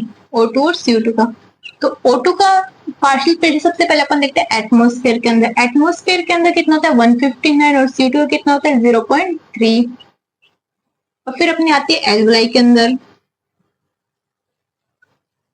O2 कितना होता है? 104। ये ना जो पार्शियल प्रेशर होता है mm ऑफ Hg के अंदर अपन मेजर करते हैं। इसका मेजरमेंट किसके अंदर है? mm ऑफ Hg के अंदर इससे कहते हैं मेजरमेंट होता है।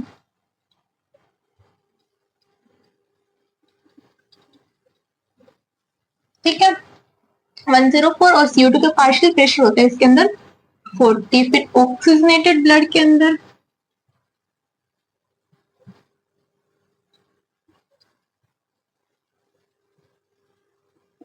जो O2 कितने होते हैं? 95, और ये कितने होते हैं? CO2 40।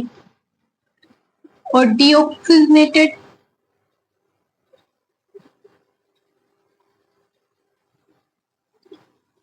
ब्लड के अंदर अपनी O2 कितनी होती है?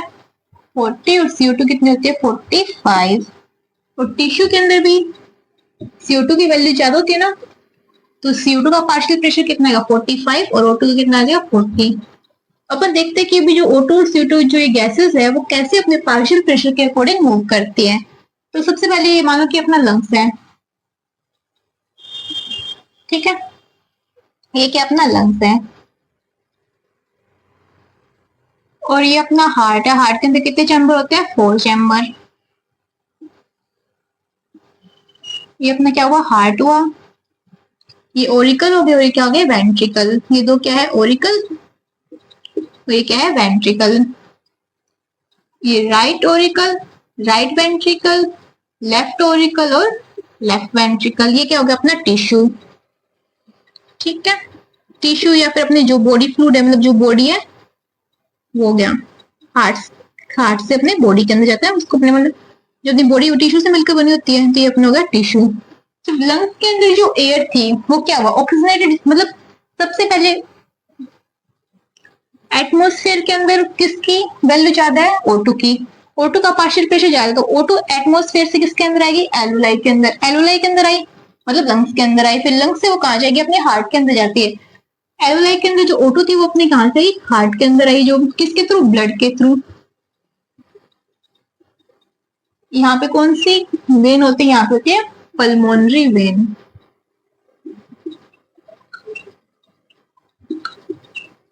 ठीक है, यहाँ से जो लेफ्ट ओरिकल के अंदर फिर लेफ्ट वेंट्रिकल के अंदर आई, लेफ्ट वेंट्रिकल से जाएगी अपने टिश्यू के अंदर। टिश्यू इसके अंदर क्या? ऑक्सीजनेटेड ब्लड है ना, ऑक्सीजनेटेड ब्लड। O2 की वैल्यू कितनी है इसके अंदर? 95 mm ऑफ Hg, और CO2 की 40 mm ऑफ Hg।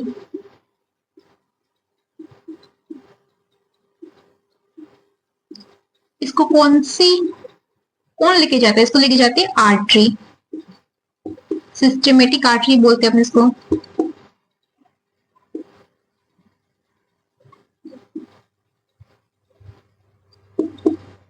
ठीक है। अब यहाँ पे क्या हुई, कैटाबोलिक रिएक्शन हुई। कैटाबोलिक रिएक्शन के O2 यूज हुई, क्या प्रोड्यूस, CO2। CO2 किसके अंदर चलेगी, ब्लड के अंदर। ब्लड क्या होगा, डीऑक्सीजनेटेड ब्लड हो गया। तो डीऑक्सीजनेटेड ब्लड कहाँ जाता है, अपने हार्ट के अंदर जाता है, राइट ऑरिकल के अंदर। किसके थ्रू जाता है, सिस्टमेटिक वेन के थ्रू।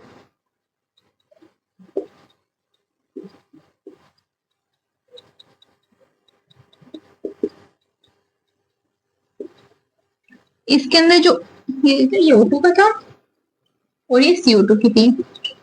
इसके अंदर जो O2 है वो क्या है, 40 mm of Hg,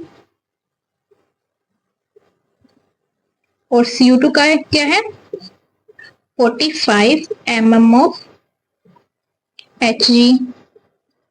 फिर ये राइट ओरिकल से किसने, राइट वेंट्रिकल के अंदर। फिर राइट वेंट्रिकल से जो डीऑक्सीनेटेड ब्लड था वो अपने लंग्स के अंदर जाएगा। किसके थ्रू जाएगा, ये जाएगा पल्मोनरी आर्टरी के थ्रू।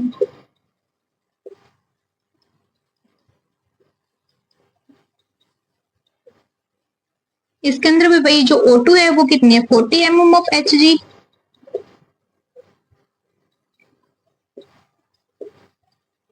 और CO2 कितनी है, 45 mm of Hg। ठीक है। अब लंग्स के अंदर जाएगा। लंग्स के अंदर क्या होगा, लंग्स के अंदर CO2 थी वो एटमॉस्फेयर के अंदर रिलीज हो जाएगी, और O2 है वो वापस कहाँ चली जाएगी, पल्मोनरी वेन के थ्रू। ऐसे पल्मोनरी वेन फिर सिस्टमेटिक आर्टरी के थ्रू ऐसे टिश्यू तक पहुंचेगी, ऐसे मूव करती रहेगी। तो कैसे हो, जैसे कि O2 के अंदर किसकी वैल्यू ज्यादा, मतलब कि एटमॉस्फेयर के अंदर O2 की वैल्यू ज्यादा थी, फिर वो एलोलाई के अंदर आया, फिर वो कहाँ गया, O2 ऑक्सीजनेटेड ब्लड के अंदर गया। ऑक्सीजनेटेड मतलब ऑक्सीजनेटेड ब्लड के अंदर क्या हुआ, फिर वो टिश्यू के अंदर गया। टिश्यू के अंदर कैटाबोलिक रिएक्शन हुई। कैटाबोलिक रिएक्शन से CO2 प्रोड्यूस हुई। जब CO2 ब्लड के साथ मिलकर ब्लड क्या होगा, डीऑक्सीजनेटेड हो गया। फिर वो कहाँ गया, अपने हार्ट के अंदर गया। हार्ट से कहाँ गया, लंग्स के अंदर गया। वो क्या हुआ, ऑक्सीजनेटेड हुआ। फिर वापस कहाँ गया, अपने हार्ट के अंदर आ गया। फिर वापस कहाँ चला गया, टिश्यू के अंदर चला गया। मतलब ये पूरी प्रोसेस चलती रहती है। इसी के थ्रू जो O2 और CO2 का वो क्या होता है, एक्सचेंज होता रहता है। सबसे पहले क्या हुआ, लंग्स में लंग और जो ब्लड था उसके बीच, और फिर यहाँ पे किसका हुआ, टिश्यू और ब्लड के बीच हुआ। तो मतलब O2 और CO2 का एक्सचेंज कितने बार, 2 बार हुआ। पहला क्या हुआ, एल्वोलाई की जो लंग्स के अंदर जो एल्वोलाई की मेम्ब्रेन और ब्लड के बीच ब्लड कैपिलरी थी वो, और फिर सेकंड बार कहाँ हुआ, अपनी जो टिश्यू थी और ब्लड कैपिलरी थी उसके बीच हुआ। ये गैसों का एक्सचेंज ऐसे होता है। ठीक है। अब अपन एक्सचेंज ऑफ गैसेस के जो एनसीईआरटी पेज जो नोट्स है वो देख लेते हैं। तो सबसे पहले जो एक्सचेंज ऑफ गैसेस की प्राइमरी साइड क्या है, एल्वोलाई है। फिर गैसों का एक्सचेंज वो O2 और CO2 का जो एक्सचेंज है वो ब्लड और टिश्यू के बीच भी होता है। तो alveoli are the primary site of exchange of gases. Exchange of gases also occur between blood and tissue. फिर ये होता है, मतलब जो गैसों का जो एक्सचेंज है वो किसके थ्रू होता है, पार्शियल प्रेशर के थ्रू। प्रेशर कंसंट्रेशन ग्रेडियंट बनते हैं उसकी। तो O2 and CO2 are change in this side by simple diffusion. ये जो गैसों का एक्सचेंज है किसके थ्रू होता है, सिंपल डिफ्यूजन प्रोसेस के थ्रू होता है, mainly based on pressure concentration gradient. अब solubility of gases as well as the thickness of the membrane involved in diffusion are also some important factors that can affect the rate of diffusion.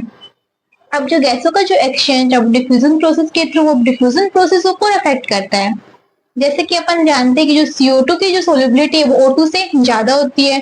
तो CO2 का exchange है वो क्या होगा, जल्दी होगा और ज्यादा होगा। तो ये सोलिबिलिटी थी उसने भी इसको अफेक्ट किया। जो थिकनेस ऑफ मेम्ब्रेन थी उसको अफेक्ट करेगी। जैसे जितनी पतली मेम्ब्रेन होगी उतने गैसों का एक्सचेंज ज्यादा होगा। और ये बहुत से फैक्टर जो डिफ्यूजन प्रोसेस को क्या करते हैं, अफेक्ट करते हैं। आगे देखें तो अपने जो ट्रांसपोर्ट है गैसेस या जो एक्सचेंज ऑफ गैसेस है वो कैसा है, बेसिक प्रोसेस। क्यों, क्योंकि अपने हाई पार्शियल प्रेशर से लो पार्शियल प्रेशर जाती है। जैसे एनवायरमेंट चलता है वैसे ही चल रही है, हाई से लो। तो इसके लिए अपने कोई एटीपी नहीं लगेगी। तो ट्रांसपोर्ट ऑफ गैसेस के basic process. Pressure contributed bye an individual gas in a mixture of gas is called partial pressure and is represented as PO2 for oxygen and PCO2 for carbon dioxide। जो partial pressure है उसमें PO2 को किससे define करते हैं, oxygen के लिए क्या डिफाइन करते हैं, PO2, और कार्बन डाइऑक्साइड के लिए पार्शियल प्रेशर को PCO2 से अपन डिफाइन करते हैं।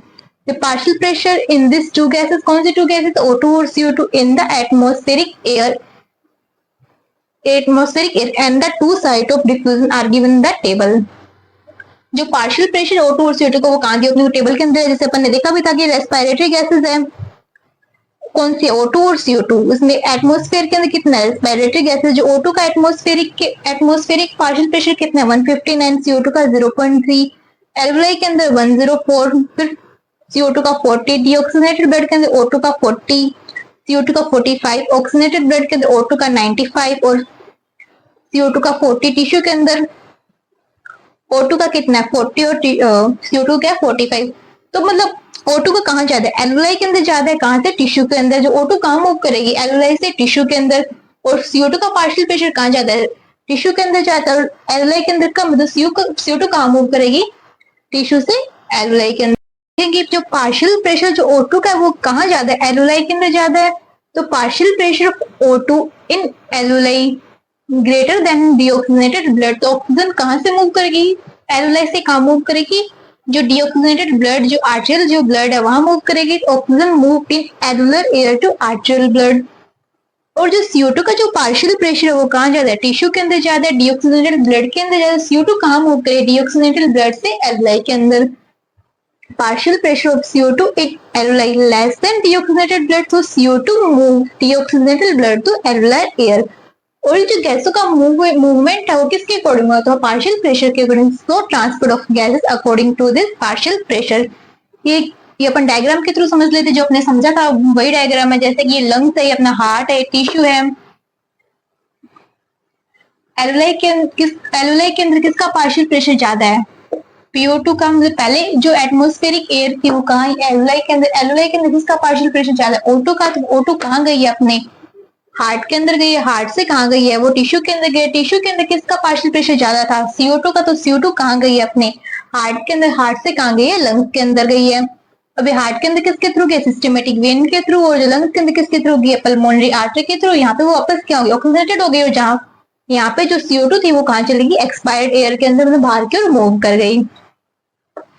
और वापस जो ऑक्सीजनेटेड जो ब्लड था वो किसके अंदर गया हार्ट के अंदर, फिर टिश्यू के अंदर। ये प्रोसेस चलती रहती है। तो ये अपना हुआ एक्सचेंज ऑफ गैसेस। इसके अपने एनसीईआरटी वन बाय वन जो लाइन थी उसकी एक एक लाइन के बारे में हमने स्टडी कर ली है। इससे बार तो कोई क्वेश्चन आएगा नहीं। डिफ्यूजन कैपेसिटी, ये जो एलुलर मेम्ब्रेन के थ्रू जो गैसों का ट्रांसफर है उसकी जो एबिलिटी है कि गैसों को ट्रांसफर करने की O2 और CO2 का ट्रांसपोर्ट करने की जो एबिलिटी है उसको क्या बोलते हैं डिफ्यूजन कैपेसिटी। फिर अपन नेक्स्ट देखेंगे डिफ्यूजन कैपेसिटी वो किस पे डिपेंड करती है, डिफ्यूजन कैपेसिटी को कौन अफेक्ट करता है, और जो एलुलर मेम्ब्रेन है मतलब जो डिफ्यूजन मेम्ब्रेन है वो किन लेयर से बनी होती है अपन आज देखते हैं। सबसे पहले अपना टॉपिक क्या है डिफ्यूजन कैपेसिटी। डिफ्यूजन कैपेसिटी क्या है alveolar ability of the alveolar capillary membrane to transfer gas across it. कि जो एलुलर कैपिलरी मेम्ब्रेन है, जो एलुलर की जो मेम्ब्रेन है उसके थ्रू जो गैसों का ट्रांसफर करने की जो एबिलिटी है उसको अपन क्या बोलते हैं डिफ्यूजन कैपेसिटी। अब नेक्स्ट टॉपिक है डिफ्यूजन कैपेसिटी किस पे डिपेंड करती है। सबसे पहले डिपेंड करते हैं सोल्युबिलिटी ऑफ गैसेस पे। कैसे कि अपन देखते हैं कि जिस गैस की जितनी ज्यादा सोल्युबिलिटी होगी वो गैस उतनी ज्यादा सोल्यूबल होगी ब्लड के अंदर। वो जितनी ज्यादा सोल्यूबल होगी तो ब्लड उसको उतनी आसानी से क्या कर पाएगा उसका ट्रांसपोर्ट कर पाएगा। जैसे अपन जानते हैं कि जो CO2 की जो सोल्युबिलिटी होती है वो O2 से क्या होती है ज्यादा होती है। कितनी 20 to 25 टाइम जो होती है वो CO2 O2 की मतलब O2 की कंपैरिजन ज्यादा सोल्यूबल होती है। अब सेकंड क्या थिकनेस ऑफ रेस्पिरेटरी मेम्ब्रेन। कि जो रेस्पिरेटरी मेम्ब्रेन जो जितनी ज्यादा पतली होगी जितनी ज्यादा थिन होगी गैसों का ट्रांसफर क्या होगा उतनी जल्दी होगा। और थर्ड क्या अपना पार्शियल प्रेशर कैसे जैसे अपन देखते हैं कि जो O2 का पार्शियल प्रेशर वो कहाँ ज्यादा है एलुलाई के अंदर ज्यादा है, और CO2 का कहाँ ज्यादा है टिश्यू के अंदर ज्यादा है। तो O2 कहाँ जाता है एलुलाई से टिश्यू, और CO2 कहाँ जाता है टिश्यू टू एलुलाई। अब क्या diffusion membrane are made up of 3 layer. Diffusion membrane कितने लेयर की बने होते हैं 3 लेयर की। फर्स्ट लेयर कौन सी है एलुलाई की मेम्ब्रेन, सेकंड ये ब्लड कैपिलरी की मेम्ब्रेन, उनके बीच बेसमेंट मेम्ब्रेन। 3 लेयर मिलकर क्या बनाते हैं डिफ्यूजन मेम्ब्रेन बनाती है। Diffusion membrane are made up of 3 layer कौन कौन सी thin squamous epithelium of alveoli ये वाली, second endothelium of alveolar capillary ठीक है, और उनके बीच क्या बेसमेंट मेम्ब्रेन। ये जो तीनों मेम्ब्रेन मिलकर जो डिफ्यूजन मेम्ब्रेन बनाते हैं ना उसकी थिकनेस 1 mm से भी कम होती है। तो गैसों का जो ट्रांसफर होता है ना वो एलुलर की जो मेम्ब्रेन उसके थ्रू क्या होता है जल्दी भी होता है और इजीली होता है। जैसे इसके अंदर अपन देखें कि exchange of gases show in alveolar surface because ये जो गैसों का एक्सचेंज है वो एलुलर सरफेस पे क्यों होता है? तो इसका रीजन क्या है? बस इन्होंने दिया कि excess of capillary in alveolar surface, कि जो एलुलर सरफेस है उससे क्या कैपिलरी हो जाता है, जो जितनी ज्यादा कैपिलरी होगी वो उतनी ज्यादा वो ब्लड को लेके जाएगी, वो ब्लड के थ्रू गैसें भी उतनी ज्यादा जाएगी, जितनी ज्यादा गैसें जाएगी गैसों का ट्रांसफर भी उतनी जल्दी होगा। और सेकंड क्या है? High surface area of alveoli. अब एलुलाई का जितना ज्यादा सरफेस एरिया होगा तो ट्रांसपोर्ट भी क्या होगा? उतना ही ज्यादा होगा। और थर्ड क्या है? Very thin diffusion membrane less than 1 mm। ये मैंने बताया था कि जो डिफ्यूजन मेम्ब्रेन है जो 3 लेयर की बनी होती है, मतलब ये कितनी होती है? बहुत पतली होती है, वेरी थिन होती है। कितने 1 mm से भी होते हैं, कम होते हैं। तो जिससे क्या होता है, जो गैसों का जो डिफ्यूजन है वो क्या होता है? बहुत इजीली हो जाता है। और ये जो सारे फैक्टर वो क्या करते हैं? वो O2 को कहाँ से? एलुलाई से टिश्यू तक, और CO2 का टिश्यू से जो एलुलाई जो ट्रांसफर को क्या, उसको क्या बनाते हैं? इजीली कर देते हैं उसको। कि so all factor are help to transport of O2 alveoli to tissue and transport of CO2 tissue to alveoli. ये अपना हुआ डिफ्यूजन कैपेसिटी के बारे में। उसको कौन अफेक्ट करता है? वो किस लेयर की बनी होती है? अपन देखते हैं transport of gases. Transfer of gases की जो O2 और CO2 का जो ट्रांसफर है वो कैसे होता है? ये अपन सभी जानते हैं कि जो O2 और CO2 को ट्रांसफर करने के लिए जो मीडियम है वो कौन प्रोवाइड करता है? ब्लड करता है। अब गैसेस कौन सी? अपने दो गैसेस है, O2 और CO2। तो अपन देखेंगे कि जो O2 है वो 97% जो O2 वो ब्लड के थ्रू चली जाती है, और 3% ऑफ जो O2 किसके थ्रू जाती है? प्लाज्मा के थ्रू। तो blood is the medium of transfer of O2 and CO2। और second 97% O2 transport bye RBC in the blood, और 3% O2 carried in dissolved state through the plasma। और जो CO2 है वो कैसे जाते हैं? वो 20 to 25% हो जाती है आरबीसी के थ्रू, और वो 70% जाती है बाइकार्बोनेट के थ्रू, और जो 7% जाती है वो थ्रू द प्लाज्मा। तो 20 to 25% of CO2 is transported by RBC, 70% of CO2 carried as bicarbonate, and 7% of CO2 carried in dissolved state through the plasma। अब अपन उनकी O2 और CO2 का जो ट्रांसफर होता है उनकी अपन डिटेल स्टडी करेंगे। ट्रांसपोर्ट ऑफ ऑक्सीजन, ठीक है, ऑक्सीजन का ट्रांसपोर्ट कैसे होता है? तो अपना आज का टॉपिक है ट्रांसपोर्ट ऑफ ऑक्सीजन। अपन जानते हैं कि जो ऑक्सीजन का जो पार्शियल प्रेशर वो कहाँ ज्यादा है? एलुलाई के अंदर ज्यादा है, और टिश्यू के अंदर ऑक्सीजन का पार्शियल प्रेशर क्या है? कम है। एलुलाई के अंदर कितना होता है? 104 mm ऑफ Hg, और टिश्यू के अंदर कितना होता है? 40 mm ऑफ Hg। तो ऑक्सीजन कहाँ से कहाँ मूव करेगी? वो एलुलाई से टिश्यू तक मूव करेगी। तो ऑक्सीजन को एलुलाई से टिश्यू तक जाने के लिए कोई गाड़ी, कोई बस या कोई तो मीडियम चाहिएगा ना। तो किसके थ्रू मीडियम ऑक्सीजन है वो ट्रांसपोर्ट होती है? वो ब्लड है, वो ऑक्सीजन को लेके जाता है। अब ब्लड के अंदर भाई ऐसी क्या चीज है जो ऑक्सीजन को लेके जाएगी? तो ब्लड के अंदर क्या होता है? ब्लड के अंदर होता है हीमोग्लोबिन। जो हीमोग्लोबिन के साथ क्या हो जाएगी? ऑक्सीजन बाइंड हो जाएगी, क्या बनाएगी? Oxy haemoglobin. और जो एक हीमोग्लोबिन का जो मोलिक्यूल है वो कितने ऑक्सीजन को बाइंड कर सकता है अपने साथ? 4 ऑक्सीजन को बाइंड कर सकता है। तो क्या ऑक्सीजन किसके साथ बाइंड होती है? हीमोग्लोबिन के साथ। हीमोग्लोबिन, एक हीमोग्लोबिन ने कितने ऑक्सीजन मॉलिक्यूल को बाइंड किया? 4 ऑक्सीजन मॉलिक्यूल को। तो क्या बनाया इसने? Hb4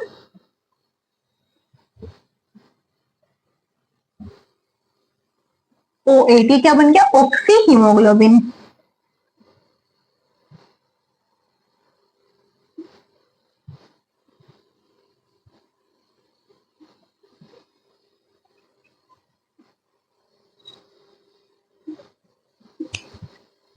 हीमोग्लोबिन का ऑक्सीजन के साथ बाइंड होकर ऑक्सी हीमोग्लोबिन बनाना, ये क्या है? ऑक्सीजनेशन। ये क्या ये प्रोसेस क्या है? ऑक्सीजनेशन। जब हीमोग्लोबिन ऑक्सीजन के साथ बाइंड होते हैं उसको अपन क्या बोलते हैं? ऑक्सीजनेशन बोलते हैं, ना कि ऑक्सीडेशन। ठीक है, अब ये हीमोग्लोबिन जो ऑक्सीजन के साथ बाइंड हो रही है एलुलाई पर और टिश्यू लेवल पर ये क्या हो रिलीज हो रही है, तो कौन से फैक्टर है जो उसको अफेक्ट करते हैं? तो अपन देखते हैं कि जो एलुलाई के अंदर है वो क्या? ऑक्सीजन का पार्शियल प्रेशर ज्यादा है। तो एलुलाई के अंदर ज्यादा क्या है? पार्शियल प्रेशर ऑफ ऑक्सीजन को अपन किससे डिफाइन करते हैं? PO2 से। और पार्शियल प्रेशर ऑफ CO2 को अपन कैसे डिफाइन करते हैं? PCO2 से। तो एलुलाई के अंदर क्या है? PO2 ज्यादा है ना? PCO2 कम है। PCO2 कम है तो H+ की कंसंट्रेशन क्या है? कम है। H+ की कंसंट्रेशन कम है तो pH भी क्या है? ज्यादा है। पीएच ज्यादा है तो ये सारे जो फैक्टर है वो क्या करेंगे, एल्यूलाई पर क्या करेंगे, ऑक्सीजन को बाइंड करेंगे।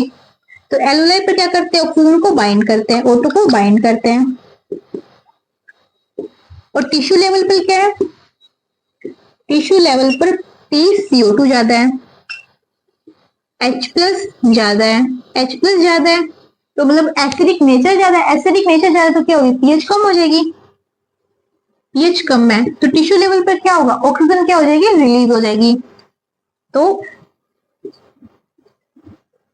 इस जो ऑक्सीमोग्लोबिन से ऑक्सीजन क्या होती है, रिलीज हो जाती है।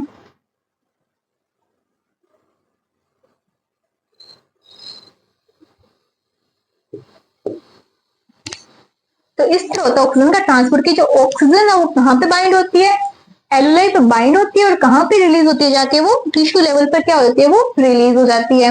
और टिश्यू को क्या मिल जाती है, ऑक्सीजन मिल जाती है। ऑक्सीजन मिलने से टिश्यू के अंदर क्या होगी, कैटाबोलिक रिएक्शन चलेगी, कैटाबोलिक रिएक्शन चलेगी, फिर जो ग्लूकोज वगैरह और भी जो फूड पार्टिकल है वो क्या होंगे, ब्रेक होंगे, ब्रेक होने से वो क्या रिलीज करेंगे, वो CO2 रिलीज करेंगे। और टिश्यू सरफेस पे CO2 रिलीज होगी CO2 अब ब्लड के थ्रू क्या हो जाएगी, ब्लड से बाइंड हो जाएगी।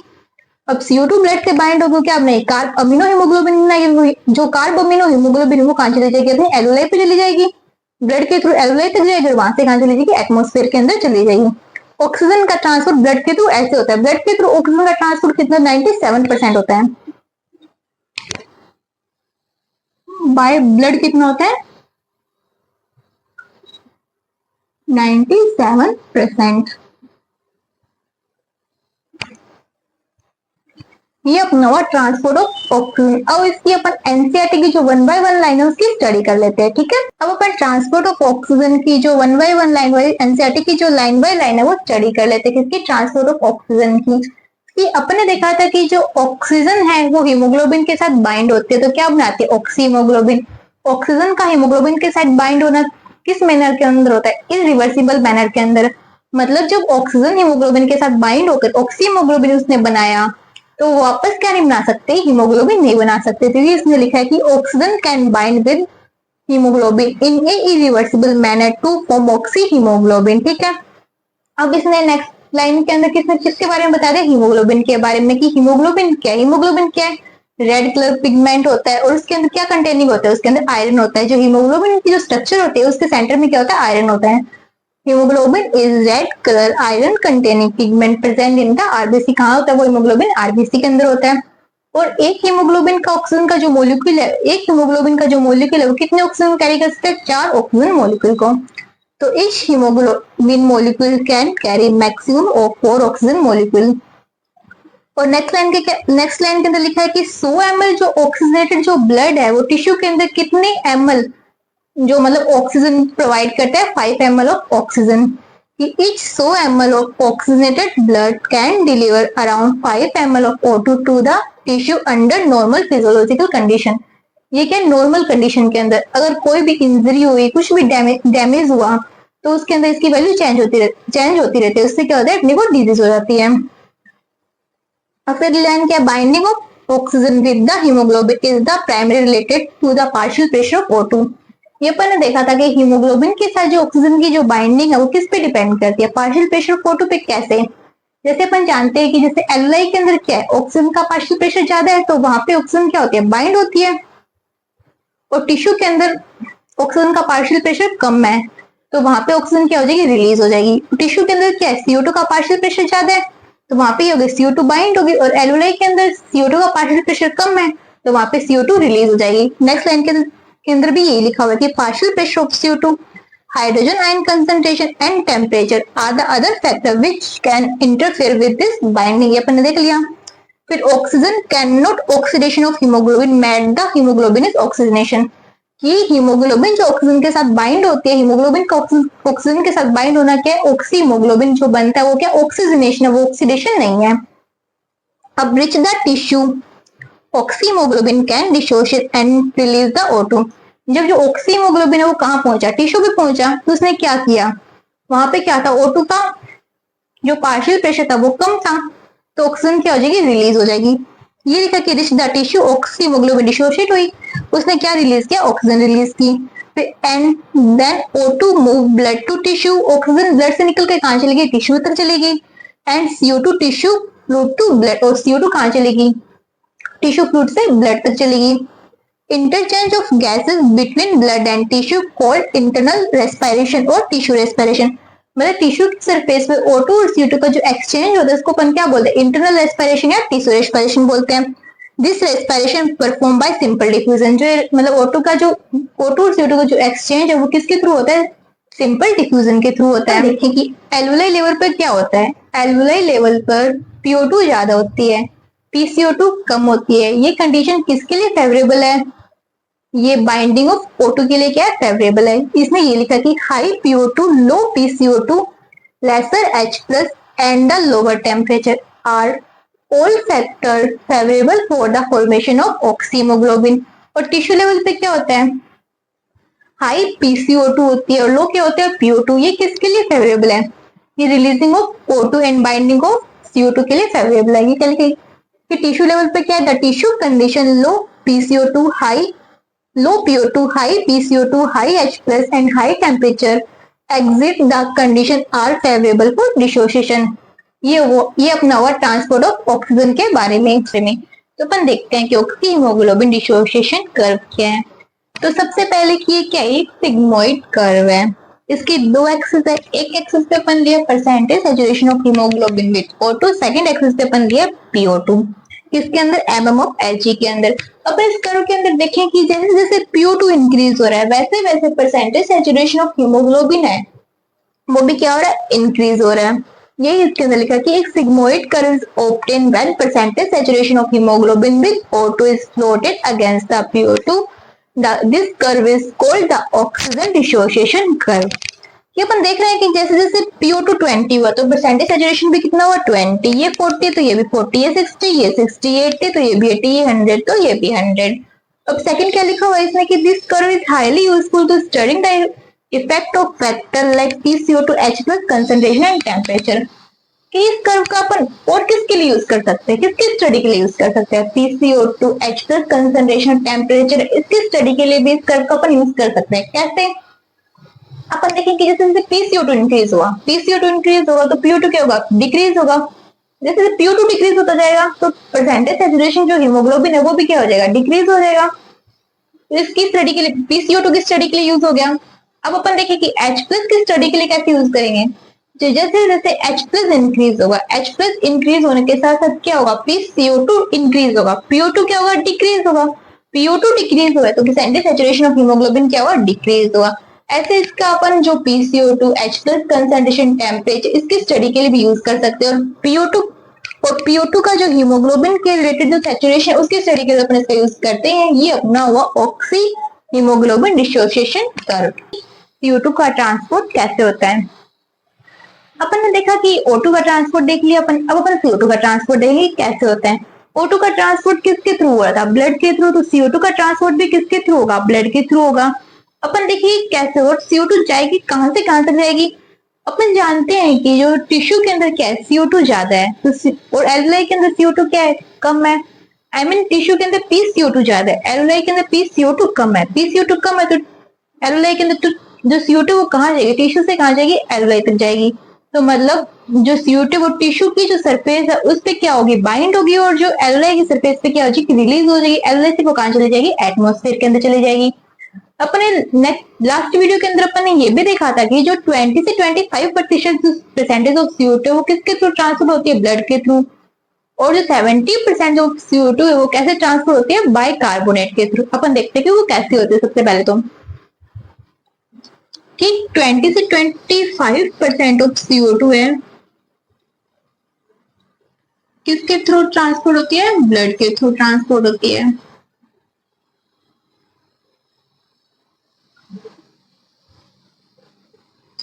ब्लड और 70% CO2 बाई कार्बोनेट के रूप में। ठीक है, इसको अपन ऐसे डिवाइड कर देते हैं। ठीक है, सबसे पहले अपन देखते हैं कि 20 से 25% जो CO2 ब्लड के थ्रू कैसे ट्रांसफर होती है। ब्लड के अंदर क्या होता है, हीमोग्लोबिन। जैसे ऑक्सीजन हीमोग्लोबिन के साथ बाइंड होकर उसने क्या बनाया था, ऑक्सी हीमोग्लोबिन बनाया था। वैसे ही जो CO2 है वो हीमोग्लोबिन के साथ बाइंड होगी क्या बनाते हैं कार्ब अमीनो हीमोग्लोबिन। CO2 किसके साथ बाइंड हुई, हीमोग्लोबिन के साथ, उसमें क्या अपना है कार्ब अमीनो हीमोग्लोबिन।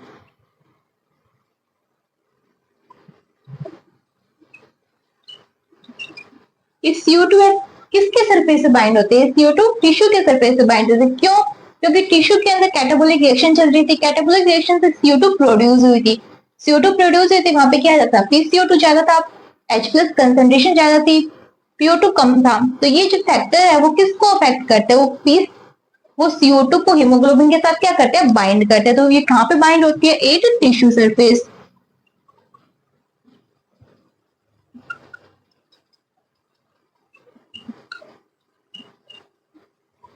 और रिलीज हो जाएगी CO2 कहाँ पे, एट एल्वुलाई सरफेस। कैसे और क्यों, अपन देखें कि जो एलुलाई है उस पे क्या होता है, एलुलाई पे PO2 ज्यादा है, PCO2 कम है, PCO2 कम है तो वहां पे क्या होगी, CO2 रिलीज हो जाएगी, और वहां पे PO2 बाइंड होती है ना, तो CO2 क्या होती है, वहां पे रिलीज होते हैं। तो ब्लड के थ्रू ऐसे होता है, ब्लड के थ्रू 20 to 25% परसेंटेज ट्रांसपोर्ट है जो CO2 का, वो ऐसे होता है। अब देखिए कि बाइकार्बोनेट के रूप में कैसे होता है, इसके अंदर CO2 है वो H2 के साथ बाइंड होगी तो क्या बनाएगी, बाइकार्बोनेट बनाएगी, H2CO3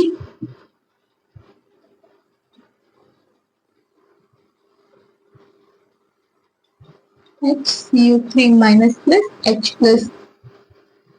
इस रिएक्शन को कौन करवाता है, इस रिएक्शन को करवाने के लिए अपने को एक एंजाइम की रिक्वायरमेंट है, इसको कौन बोलते हैं, कार्बोनिक एनहाइड्रेज। अगर सी की फुल फॉर्म लिख देते हैं अपने, कार्बोनिक एनहाइड्रेज।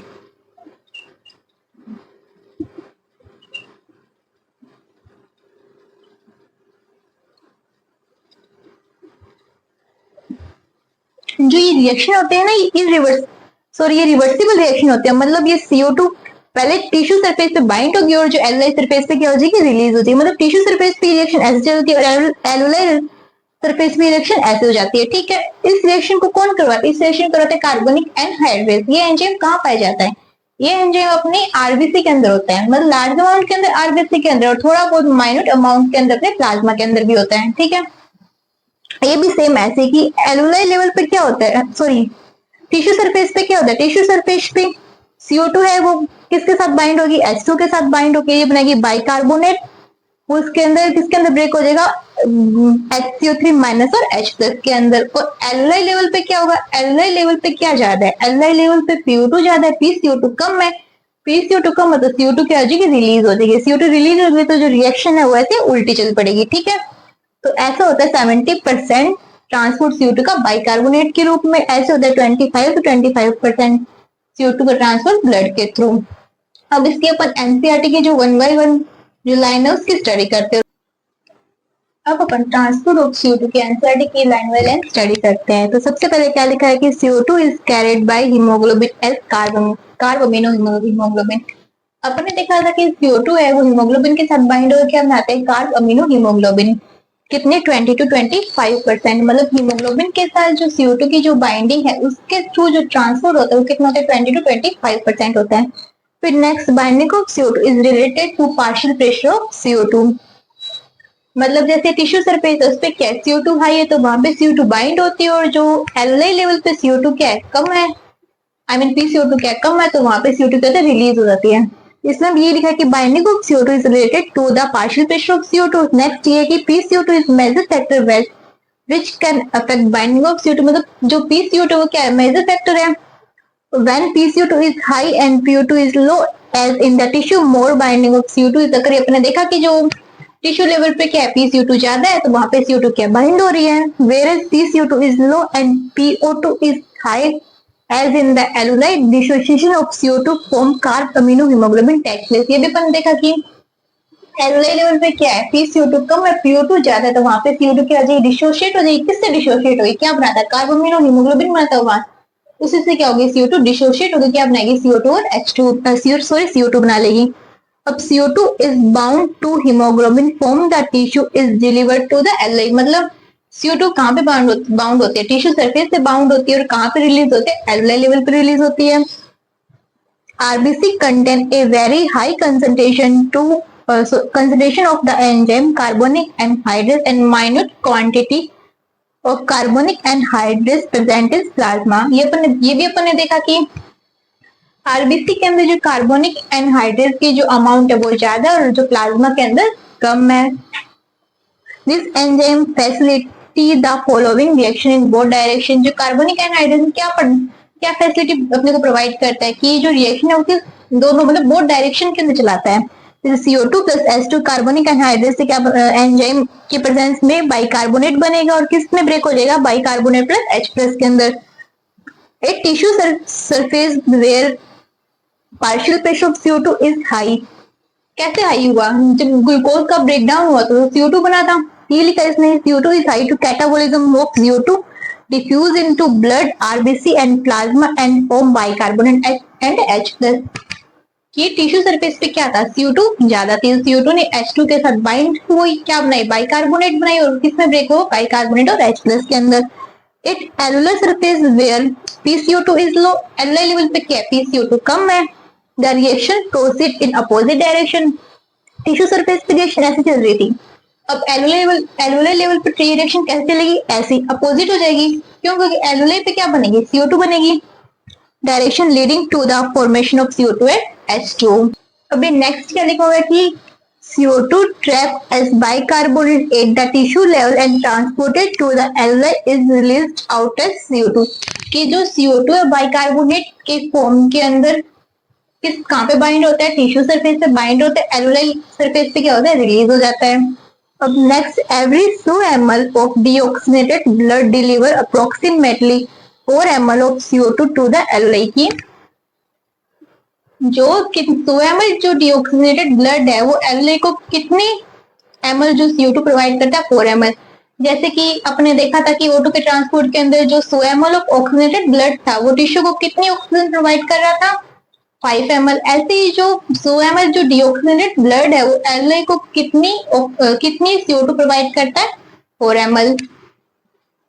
ये अपना हुआ transfer of CO2 with breathing. कि अपन जो एटमॉस्फेयर की जो एयर है उसको इन करते हैं और जो लंग्स की एयर को आउट करता है, ये सब जो प्रोसेस है, इंस्पायरेशन, एक्सपायरेशन, वॉल्यूम, कैपेसिटी, जो अब तक अपन ने जो सब पढ़ा है इनका वो तो रेगुलेशन करता होगा ना। तो इनका रेगुलेशन कौन करता है, जो ब्रीथिंग है, इंस्पायरेशन, एक्सपायरेशन, उनका रेगुलेशन कौन करता है, उसकी स्टडी आज अपन करते हैं। तो अपन देखें कि इन सबका जो रेगुलेशन है वो कौन करता है, हमारा नर्वस सिस्टम करेगा। अब नर्वस सिस्टम के अंदर कौन करता है, तो जो न्यूरल सिस्टम है, जो नर्वस सिस्टम उसके अंदर मेडुला होता है, वो क्या करता है, इन सबका रेगुलेशन करता है। एक तो मेडुला के द्वारा होता है जिसको अपन बोलते हैं रेस्पिरेटरी रिदम सेंटर, और एक होता है अपने न्यूमोटॉक्सिक जो सेंटर होता है, जो पोन्स होता है ना उसके द्वारा होता है, जिसको अपन बोलते हैं न्यूमोटॉक्सिक सेंटर। और एक जो मेडुला के पास एक और रीजन है वो सिचुएट होता है उसके मतलब उसके थ्रू होता है, उसको हम बोलते हैं कीमोसेंसिटिव एरिया। इस प्रकार 3 तरह से जो है ब्रीथिंग का रेगुलेशन होता है। सब वन बाय वन देखते हैं कैसे होता है। तो सबसे पहले क्या लिखा हुआ है कि breathing is both voluntary involuntary process. ये अपने को पता है कि जो ब्रीथिंग है वॉलंटरी और इनवॉलंटरी प्रोसेस दोनों है। कैसे कि अपन मतलब अपनी जो रेस्पिरेशन रेट है उसको अपन ज्यादा भी कर सकते हैं, कम भी कर सकते हैं। मतलब जैसे अपने को एक्सरसाइज के टाइम ज्यादा रेस्पिरेशन की रिक्वायरमेंट है तो अपन क्या होगा, अपने को क्या करना पड़ेगा, अपने को एक्सेस अमाउंट के अंदर रेस्पिरेशन करना पड़ेगा। तो मतलब अपन अपने अकॉर्डिंग इसकी रेट को थोड़ा बहुत चेंज कर सकते हैं। तो वॉलंटरी भी और इनवॉलंटरी दोनों प्रोसेस है। अब सेकंड की human being have a significant ability to maintain the moderate the respiratory rhythm to suit the demand of the body tissue.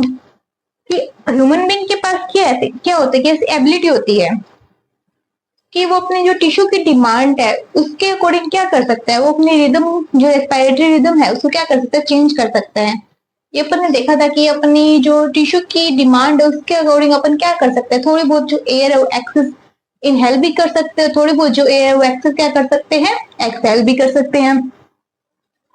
This done by the neural system. ये किसके through होता है, ये सब एक न्यूरल सिस्टम के through होता है। A specialized center present in the medulla region of the brain called respiratory rhythm center in the medulla region of the brain called respiratory rhythm center is primarily responsible for this regulation. कि हमारी जो brain के अंदर जो medulla होता है उसको अपन क्या बोलते हैं, रेस्पिरेटरी रिदम सेंटर बोलते हैं। वो इस रेगुलेशन के लिए क्या होता है, रिस्पॉन्सिबल है। एक अनोदर सेंटर कहाँ प्रेजेंट होता है, हमारे पोन्स रीजन के अंदर प्रेजेंट होता है, इसको अपन क्या बोलते हैं, न्यूमोटॉक्सिक सेंटर बोलते हैं। Neural signal from this centre can reduce the duration of inspiration and thereby alter the respiration rate. कि जो न्यूमोटॉक्सिक सेंटर है वो कैसे रेगुलेट करता है, वो अपने जो इंस्पायरेशन की जो रेट है उसको कम कर देता है। मतलब इंस्पायरेशन की रेट अपनी ज्यादा हो गई तो जो न्यूमोटॉक्सिक सेंटर है उसको कम कर देगा। तो इस प्रकार ये क्या करेगा, अपनी रेस्पिरेशन की रेट को कम करके अपनी जो ब्रीथिंग रेट है उसको क्या करेगा, रेगुलेशन करेगा। और एक chemosensitive area is situated adjacent to the rhythm centre which is highly sensitive to CO2 and H+ ion. और फर्स्ट तो वो अपना रेस्पिरेटरी रिथम सेंटर, सेकंड था अपना न्यूमोटॉक्सिक सेंटर, थर्ड होता है अपना कीमोटॉक्सिक सेंटर जो होता है। ये जो अपना रेस्पिरेटरी रिदम सेंटर था ना, इसके पास ही होता है।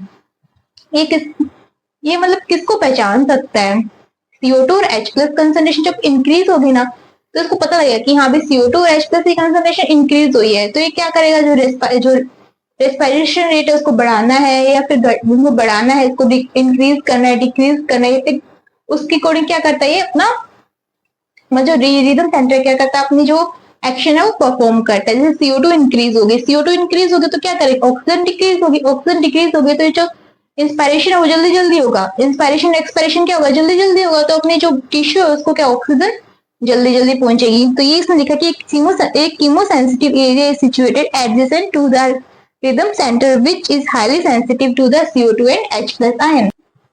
अब अपन देखेंगे कीमोसेंसिटिव जो एरिया है वो कैसे वर्क करता है। कि इंक्रीज दिस सब्सटेंस, कौन से substance, CO2 and H+ can activate this centre which is turn can signal to the rhythm centre. मतलब सब्सटेंस इंक्रीज होने से ये क्या करेगा, रिदम सेंटर को क्या भेजेगा, सिग्नल भेजेगा to make necessary adjustment to the respiratory process by which this substance can be eliminated. कि जब ये सब्सटेंस जो CO2 H+ इंक्रीज होगा तो ये क्या करेगा, जो रेस्पिरेटरी रिदम सेंटर है जो मेडुला उसको क्या भेजेगा, उसको सिग्नल भेजेगा कि भाई ये जो CO2 और H+ है वो क्या हो गया, इंक्रीज हो गया है, इसको क्या कर दो, एलिमिनेट कर दो। जो अपना रेस्पिरेटरी रिदम सेंटर वो क्या करेगा, CO2 और H+ को क्या करेगा, एलिमिनेट करेगा। अब respiratory receptors associated with aortic and carotid artery also can recognize changes in CO2 and H+ concentration and send necessary signal to the respiratory rhythm center for remedial actions। कि जो कुछ जो receptors होते हैं वो कहाँ प्रेजेंट होते हैं, अपनी जो कैरोटिड और जो एओर्टिक और जो कैरोटिड जो अपनी आर्टरी है ना उसके पास भी कुछ सिग्नल्स होते हैं जो CO2 और H+ की कंसंट्रेशन में जो चेंजेस होते हैं उसको क्या करते हैं, उसको पहचान लेते हैं। तो वो भी क्या करते हैं, मतलब CO2 उनको पता लगा कि CO2 H+ की कंसंट्रेशन इंक्रीज हुई या डिक्रीज हुई, तो वो भी जो रेस्पिरेटरी रिदम सेंटर उसको क्या भेजते हैं, सिग्नल भेजते हैं। और फिर रेस्पिरेटरी रिदम सेंटर क्या करता है, अपना काम करता है, अपना वर्क करता है। The role of oxygen in the regulation of respiratory rhythm is quite insignificant. कि इसके अंदर जो ऑक्सीजन का जो रोल है वो बिल्कुल भी नहीं होता, इसके अंदर सिर्फ CO2 और H+ का ही रोल होता है। ऑक्सीजन का रोल इसके अंदर क्या इनसिग्निफिकेंट है, इस ऑक्सीजन का कोई रोल नहीं होता है। मतलब ऑक्सीजन बढ़ने या मतलब ऑक्सीजन इंक्रीज होने से डिक्रीज होने से कुछ नहीं होगा, क्योंकि जो ये मतलब कि जो ऑक्सीजन की जो रिसेप्टर्स है ना तो कीमोसेंसिटिव एरिया के पास है, नए इनके रिसेप्टर जो एओर्टिक और जो कैरोटिड बॉडी है उनके पास इसके रिसेप्टर्स नहीं है, इसलिए इसको ऑक्सीजन का इस पूरी प्रोसेस के अंदर कोई रोल नहीं है। ये अपना हुआ रेगुलेशन ऑफ ब्रीथिंग के बारे में। इससे पहले देखेंगे अपने अस्थमा कि अस्थमा क्या है। अपन अपने आसपास अपन ने देखा होगा कि बहुत से ऐसे पर्सन है जब वो सांस लेते हैं, मतलब जब वो रेस्पिरेशन करते हैं तब उनके अंदर अपने को ना रेस्पिरेशन के साथ साथ उनके अंदर व्हीजिंग साउंड, मतलब सीटी बजने की जैसी आवाज सुनाई देती है ना, व्हीजिंग साउंड सुनाई देती है। ये किसका कैरेक्टर है, ये अस्थमा का कैरेक्टर है। मतलब अस्थमा होता किसके कारण है, इसका क्या कोज है। ये जो लोअर रेस्पिरेटरी ट्रैक्ट होता है ना उसके अंदर जो ब्रोंकाई और ब्रोंक्यूल्स होते हैं उसके इन्फ्लामेशन के कारण होता है। कि जो ब्रोंकाई और ब्रोंक्यूल्स के अंदर इन्फ्लामेशन होगा ना तो उसके अंदर क्या आ जाएगी, स्वेलिंग आ जाएगी। उसके अंदर जो फ्लूइड होता है वो क्या होता है, जो ज्यादा हो जाता है। तो इसके अंदर क्या, तो उससे क्या होता है, अपने को जब रेस्पिरेशन होता है अपने अंदर अपन सांस लेते हैं तो क्या सुनाई देती है, अपने को व्हीजिंग साउंड सुनाई देती है।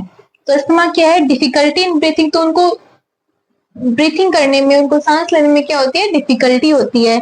Causing wheezing sound due to inflammation of bronchi and bronchioles, उनकी ब्रोंकाई और ब्रोंक्यूल्स के अंदर इन्फ्लामेशन के कारण अपने को उनके अंदर क्या सुनाई देता है, व्हीजिंग साउंड सुनाई देता है।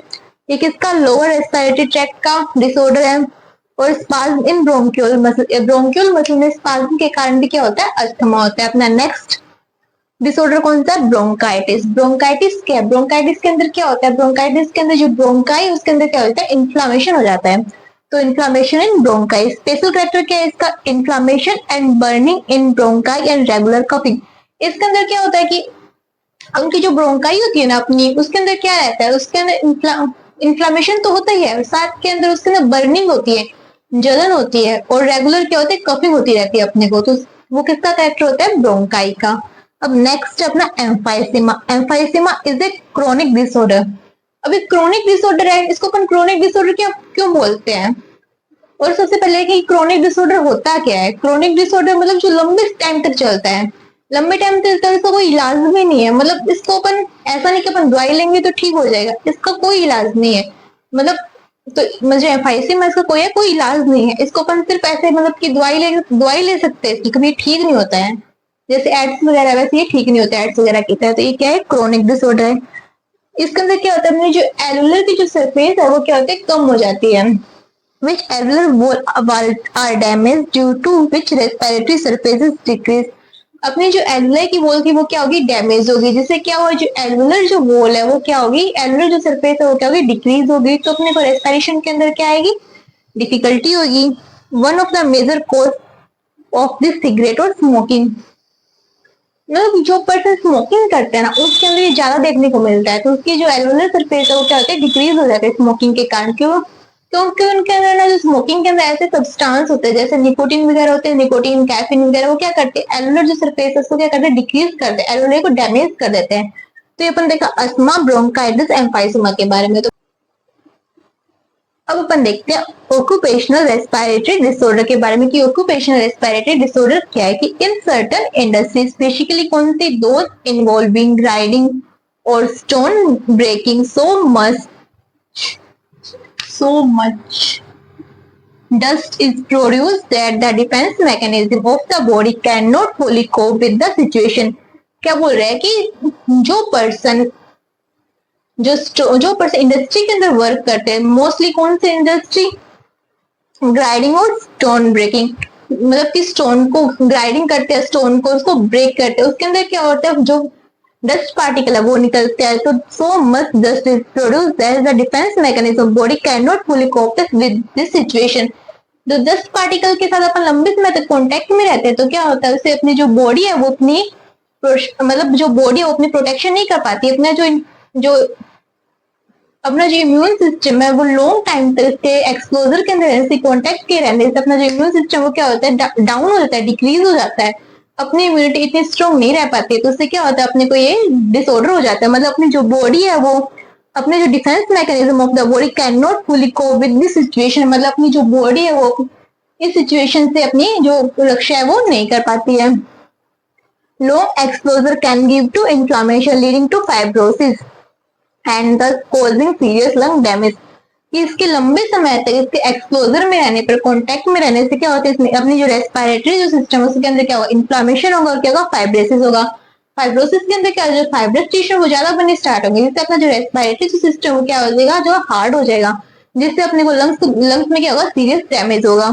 Worker in such industry should wear protective mask. तो उसका जो अपना इसका प्रोटेक्शन है वो कैसे कर सकते हैं, तो इसका प्रोटेक्शन कैसे किया जा सकता है कि जो वर्कर्स इन इंडस्ट्री के अंदर काम करते हैं उनको क्या करना चाहिए, उनका मास्क का उपयोग करना चाहिए, उनको मास्क का यूज करना चाहिए। ये अपना ऑक्यूपेशनल रेस्पिरेटरी डिसऑर्डर के बारे में। Thanks to watching my video अच्छी लगी तो उसको लाइक करें, शेयर करें, सब्सक्राइब करें।